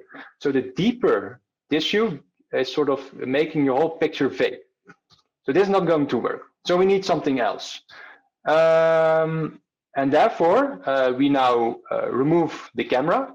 We place a pinhole here with an extra lens, and that lens, together with a camera lens, shine it on the camera. And also, we add a laser and a dichroic. The laser is emitting one wavelength. Wavelength is reflected by the dichroic, goes through this pinhole and goes on the sample. Now, we win in two ways here. Is that the light, let me first start with this picture, is that the light, the feature on the sample goes through the objective in the tube lens, through this pinhole, and then shines through this lens set on the camera. And the deeper feature, so that's deeper in the sample, is now blocked by the pinhole here. You see that the light is really blocked by the size of the pinhole and doesn't reach the camera anymore. On the other side, this laser shines light on the sample only on the point you're interested in. And the point that is deeper barely gets any excitation. Therefore, first of all, it's very dim, and all the light that comes is blocked by this pinhole. So if you, oh yeah, and of course we know this as a normal conventional confocal microscope. If you want to, sorry for this, if you want to have some deeper imaging, you can move the sample up and down. And if you want to have lateral information, you can, this should be an animation, you can move the, sorry for this one.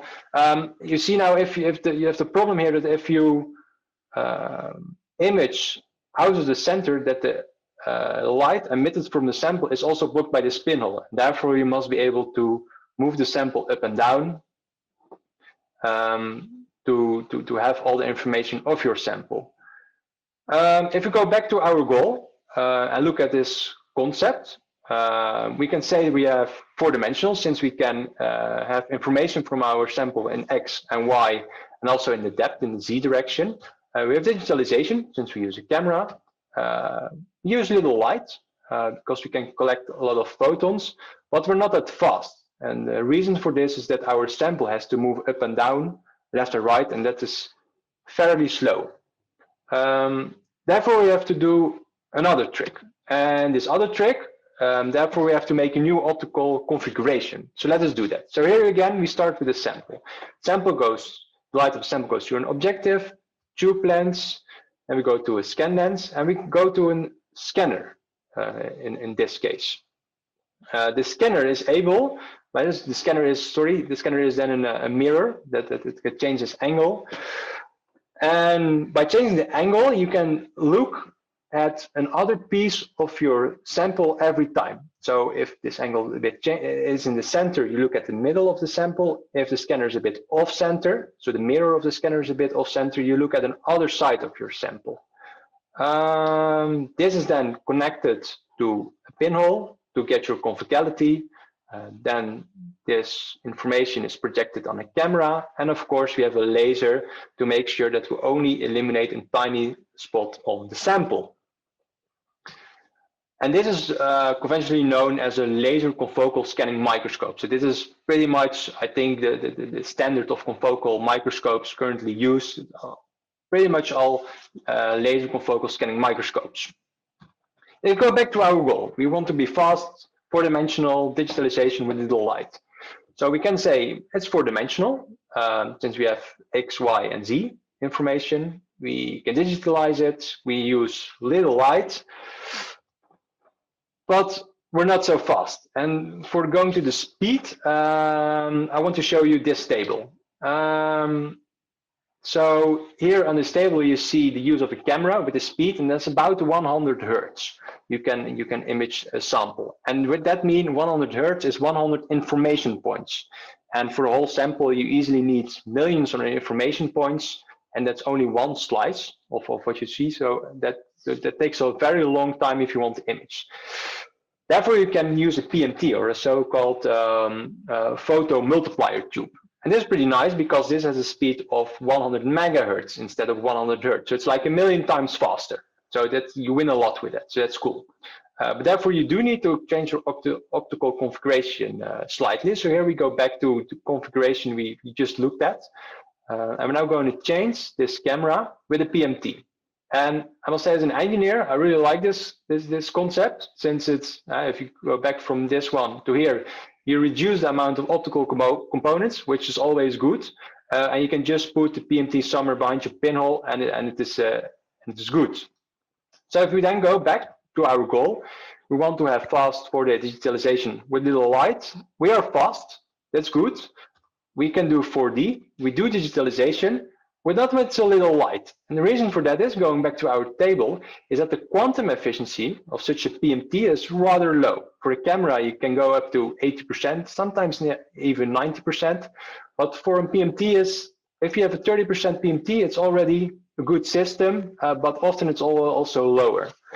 So I don't really like to use a PMT if you do the live cell imaging due to the efficiency of the light.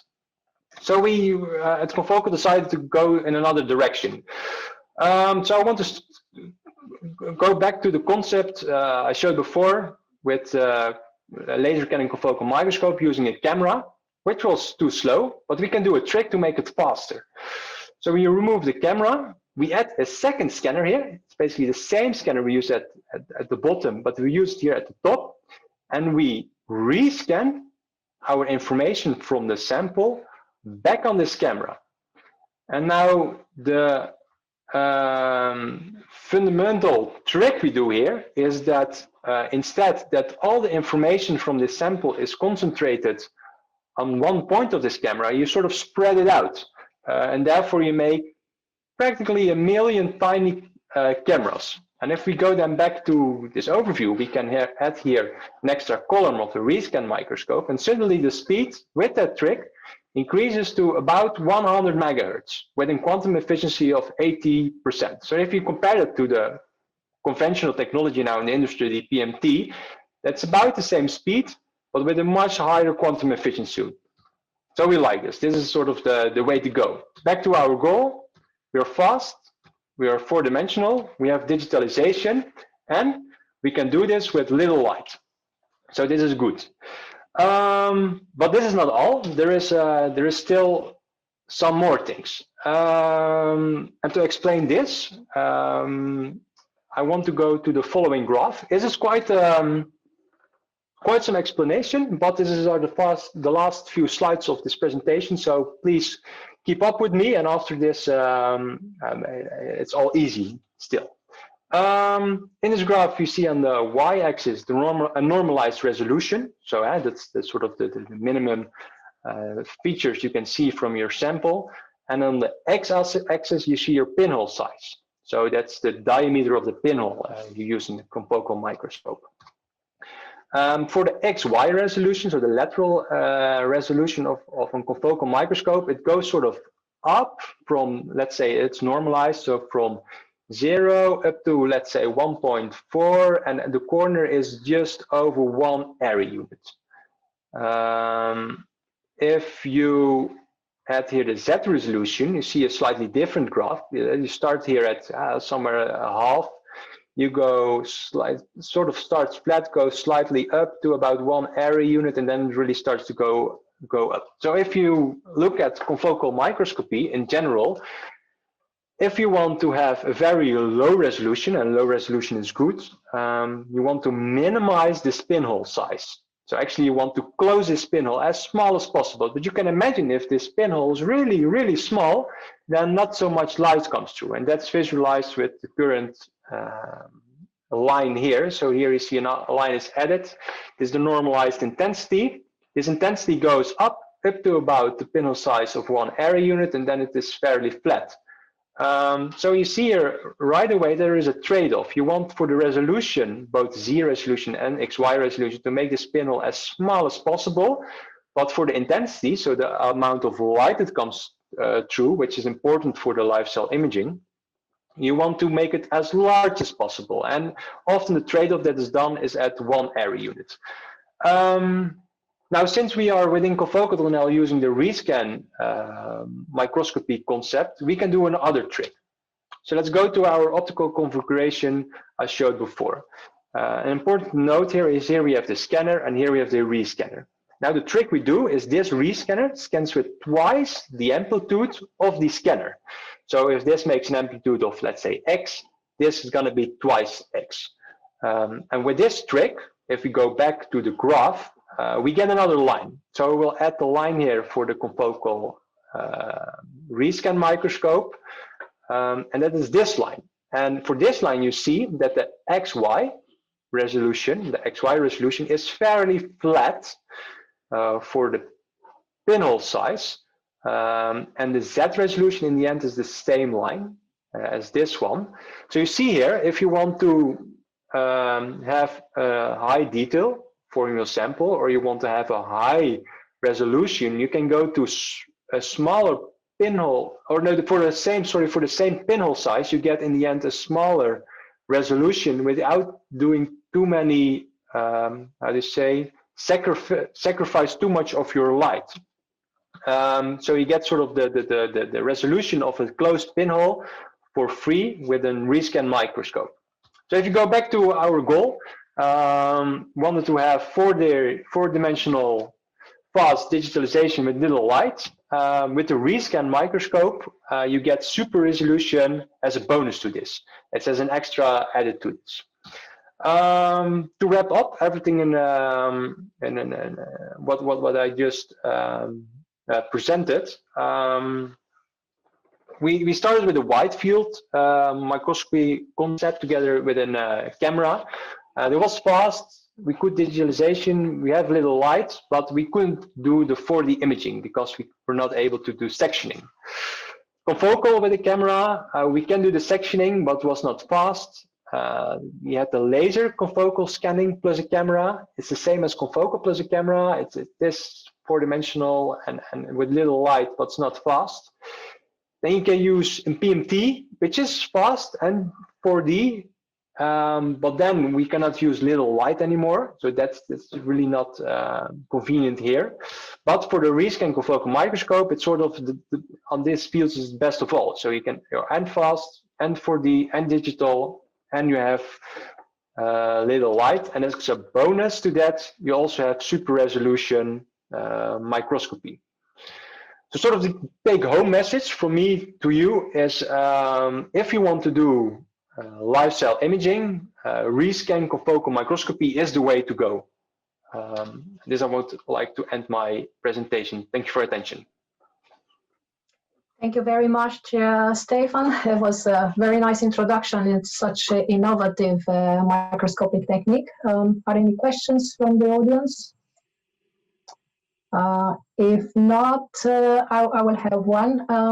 How many, is it possible to obtain these images of the living cells in a single scan? Because in that way you may avoid any potential risk for reconstruction related artifacts. So if I understand the question is sort of that you at one time, so sort of instantly get all the information, right? Yes. Yes. Yeah, the problem that's sort of what you do with let me see, because I want now to go to my slide I have on that. So then more or less go to this one, to this example. In wide field microscopy, you more or less do that. So the whole sample is emitted at once and then projected also on the camera at once. The problem there is that if you have deeper information, it's also then projected on the camera as a vague spot.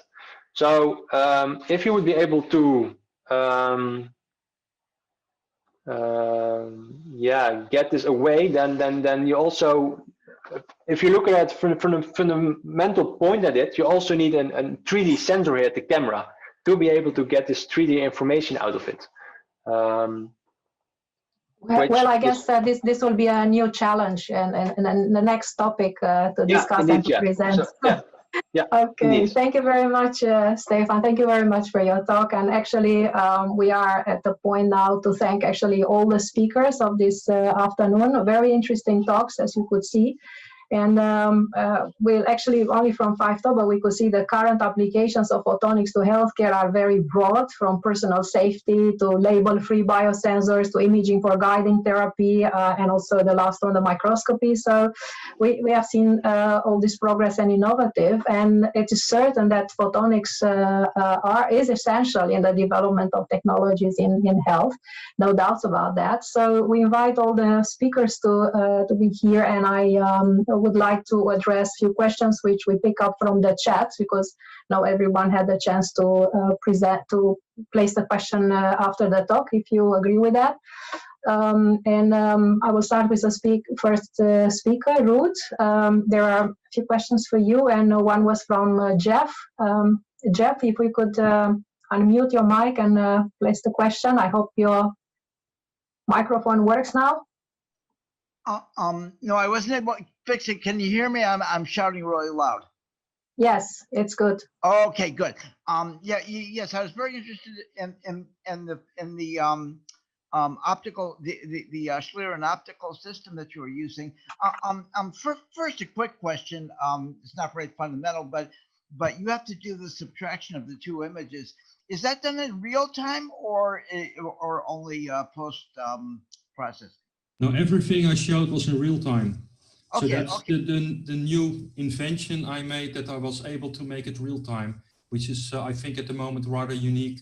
So, and it is no fast computer processing. It is just a mask you put on top of your video. So it is pretty straightforward. So it is a very elegant, simple technique. Oh, in other words, you have a mask that is in that reverses the pattern. Yeah. So I take up front, before starting the measurements, I take an image of the line pattern in the background, and then I have a real-time filter subtracting it of the incoming video stream. Yeah. You mean optically? No, it's a digital stream coming out of my camera. Oh, I see. In my computer, I have a special program which does the subtraction, and I have added a little bit of contrast enhancement and a little bit of blurring to smoothen out the line pattern. Okay. Okay. Well, very good. And anyway, the main thing I was interested in that you didn't really discuss was the actual optics taking place. now I assume that what's that what's involved in the in the process is the temperature of the air coming out of the mouth being higher, which would reduce its refractive index. The only other things I could think of would be the water vapor concentration, which would also reduce the refractive index, or the CO2 concentration, which would work in the other direction. Yeah, but mainly the difference in concentration or is the density is due to the difference in temperature between the environment air. So actually I'm looking for more like a cold room, so I can have a better contrast to show the breathing. Oh, well, that was the next thing I was going to ask you about. Yeah. Okay, I mean, I guess there's no way of enhancing it beyond that unless you were looking at a wavelength that was particular to water vapor or carbon dioxide, but that would have to be in the infrared. If you would use it for another discrimination of another gas or so, you could be using it, yeah, but I think CO2 concentrations from your breath are that low that you're not able to discriminate that. So, okay, thank you. Okay, thank you very much. We have some questions also coming in between. For instance, how do you calibrate a biosensor? What accuracy is typically achieved? That's for Peter, I think. Biosensor, what you basically what you measure is refractive index. So you need to, let's say, typically the amount of wavelength shift is expressed in terms of refractive index units or simply in terms of wavelengths. So if you really want to know let's say the actual concentration, you can translate it to mass, and you can translate mass to refractive index. Okay, and there was also another question for you, whether the electric field outside is the electric field outside the wavelength polarization dependent? Yes, it is. So then how does that influences the biomarkers, the detection of biomarkers? Yeah, it's actually a design parameter of the system. So the waveguide is of course a rectangular thing. So basically you can have your polarization like this, or you can have it like this. If the light travels like that, and if your polarization in terms of the electric field is like this, then the highest sensitivity is immediately next to the waveguide, whereas for the other direction, the highest sensitivity is on top of the waveguide. And you can actually play with using both polarizations to also make state. But typically, this polarization gives you the highest sensitivity. Okay, thank you. And for Wouter, could you please, perhaps you said it, but what is the added value at looking at the fluorescence intake microscopically versus microscopically versus macroscopically? So microscopically versus macro. It depends. So for instance, it can be for validation of your results, but it can be, for instance, in drug distribution, very helpful to identify your target cells. To give you an idea, we use a drug in IBD patients which blocks homing of T cells. Interestingly, however, in preclinical models and quantification models regarding PK and PD, we thought that we only need 40 milligrams of drugs. However, clinically, we treat those patients with 400 milligrams. And indeed, by using fluorescently labeled drugs, we could identify also other target cells blocked by these drugs, which were not identified in all preclinical models and other methodology. So thereby, it can sometimes be necessary to not only look at the macroscopic level where your fluorescence is, but also in your biopsies, track it down to the microscopic level.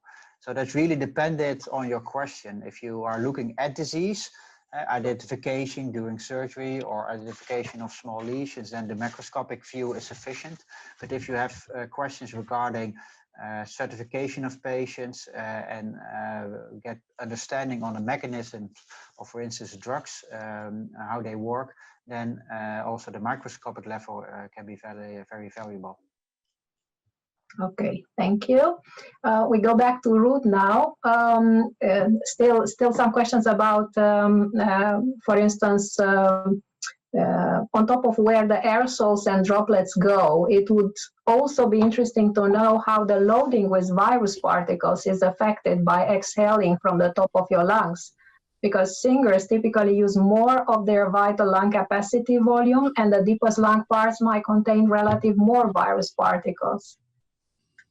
Yeah, an interesting question, but I really have to refer to my colleagues who are more the lung physiologists, and so I cannot answer. So okay, maybe the person who put this question can get in touch with you if he needs further information.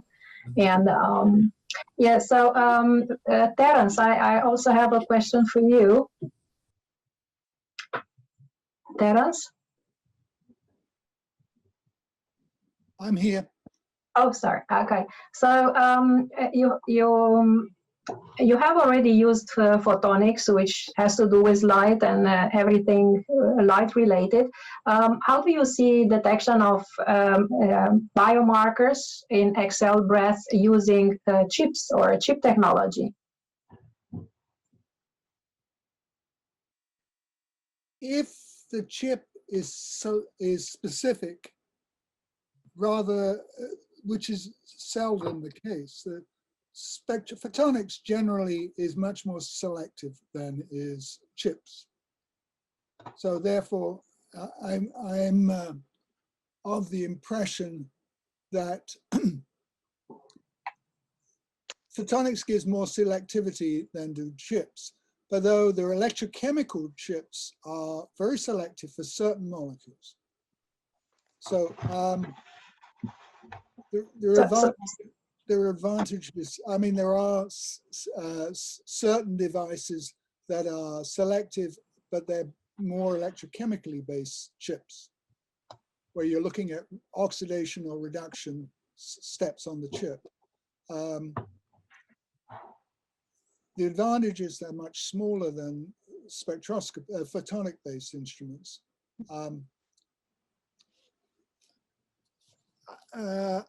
Which is better? Right now the data are not.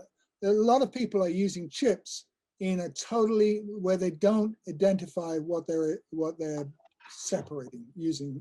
There's a lot of people using them empirically. I have no interest. And clinically, my colleagues have no interest in using devices which we don't know what we're looking at, because you could have a different disease that would interfere. I see. I see a question from Foco that you consider that on-chip integrated photonic spectroscopy perhaps might be useful to consider to combine the two. Yeah, we haven't used, we are relying on manufacturers or people that are interested in that. And if they bring us devices, we'll try them, so to speak. I mean, we were very fortunate that we had people like Frank Tittle and Sacco who had devices that we could use. And Sacco's device gave us the ability to look during a surgical procedure where we physically could look at what was going on in real time in a surgical procedure. And that was the very first time anybody has ever done that. So yeah, if you have a device, we'll go for it. The problem that we've had is a lot of people say, well, I have a detector that detects something, but they don't know what it is. And then, then you're limited by your populations you study in, how good, and then how limited you can get a control population. Right now, for instance, most of the research in breath is at a standstill because you don't know who's infected. and who is asymptomatic. And probably everybody a lot of people are asymptomatic and are infectious. So essentially research in breath analysis is at a standstill right now. That's being very Thank you. frank. Thank you very much, Terence. There are some questions for Stefan. I think they are very technically specifically. So for instance, if there is a correct understanding of how the rescan mirror works, I think you can get directly in contact with Stefan. And the other one was the wavelengths, repetition rate, and power of the laser you use. Yeah, I can answer that question. Concerning the wavelength, our systems we provide. Fundamentally, you can use any wavelength. If you just look at the technology for the systems we are selling, it's mostly visible light and also into the near infrared. But again, always room for specials in that case. Then the second one is the rep rate. We specify that as to be lower than 250 megahertz. Does it answer your question for the rep rate? Think so then, yeah.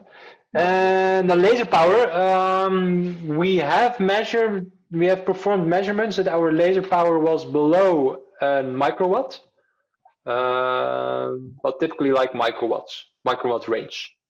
So if you looked at to the rest in the field, then it's low to get still a proper image out of your system. Have you ever looked? Okay. Sorry, Lars? Have you ever looked into supercontinuum lasers? Not myself. Not that I know of. Also, in the end, also if I look what we do now, we're not that critical on the laser. We would like the most critical on the laser side in the end is the fiber, and that's that we have a very tiny dot, and the rest, yeah. Wavelength, of course, that's important to get a very for the dichroic, but that also goes together with the dichroic, of course, for sure. Okay. Thank you, Stefan. One last question for Wouter. Have you used only the first window of near infrared, or you also try to use the second one, the biological window? Yeah, no, so far we have only used the first window. Yeah, we are looking into that, especially to get extra information and also win something in the resolution of the images, though at the moment the dyes clinically which we are using, which can be produced on the GMP production, are specifically for the near infrared 1 window, and of course you could use them also for excitation towards the near infrared 2. So it's something which we are looking at together with our technical partners, but we haven't used it so far. It's definitely not clinically. Okay, I see one question which just came now. I'm sorry, if Ruud is still present, he was, Ruud, are you still there or you left? He just emailed that he has to leave. Still there, yeah. Okay, so it just came up a last question from Gus for you about the principle, if that's possible. Okay, Ruud. Hello, Ruud. Well, thanks for your nice presentation. Okay, and I'm just curious, but at the moment I'm retired and developing a system for education. And your principle is based on Slieren, making use of the variation of the index of refraction, isn't it? Yeah. It's air has a different density, so yeah, you have a refraction going from the pathway between, well, the image at the poster to your camera. Yes, okay, but well, they used to have a spherical mirror, yeah, and a knife edge to get the Slieren in the air. Yeah. But now you are doing it completely digital. Yeah, I'm completely different. Yeah, it's a total new approach. It's a wide field approach. Otherwise, you need a Slieren mirror of about 2 meter diameter, and yeah, then you have to have one of the big telescopes. Yes. So this is an alternative. It's even being used to visualize shockwaves from airplanes. Okay. But you need a detailed background, which is static. Okay. So, but I'm quite interested in Yeah, so could we use your principle on a low cost yeah, there's a very local, simple way to do this, and the results are amazing. Okay. So yeah. Well, maybe I could get in touch with you in Yeah, the sure. future. You're welcome. Yeah. And just for educational purposes. Yeah, it is very educational. So I have made some demo setups, especially also for education. Yeah. Okay, that would be perfect. You can easily reproduce it. So I can give you the guidelines for it. Okay. Well, thank you very much. Yeah. Okay. I think we can stop here. If there are no more urgent or further questions, I could quickly scan. Oh, I see one for Stefan. You collect a huge amount of data per second. Is that an issue? Yeah, that's a pain. Yeah, it's terrible. Yeah. Okay. Yeah, it is. And I think if we look at the future, it will only get worse because the technology sort of allows it. And if the technology allows it to get a lot of data, you want it because you want to get the most out of your system. So yeah, it will only get worse. Yeah. But that's also an opportunity for us. So yeah, indeed. Indeed. Thank you so much. I think we would like to thank to all the speakers, and I give the floor to you also, the audience, for such an interactive moments, and I give the floor to the organizer for the final touch. So thank you. Thank you, Simona. Thank you again to all the speakers, but let's all thank Simona for the great moderation here today. Thank you very much, Simona. Perfect. Thank you, Simona. Thank you very much too. You're very welcome. Really nice, really nice. And well, wish you all a great evening and a great day, and looking forward to see you in the next webinar, actually, 9 February, Photonics and Artificial Intelligence, if you like it. So, and on the 11th, we have Women in Photonics, the old lunch, right? So, the old format. So, thank you very much and see you next time. Thank you. Bye-bye. Thank you. See you. Stay healthy.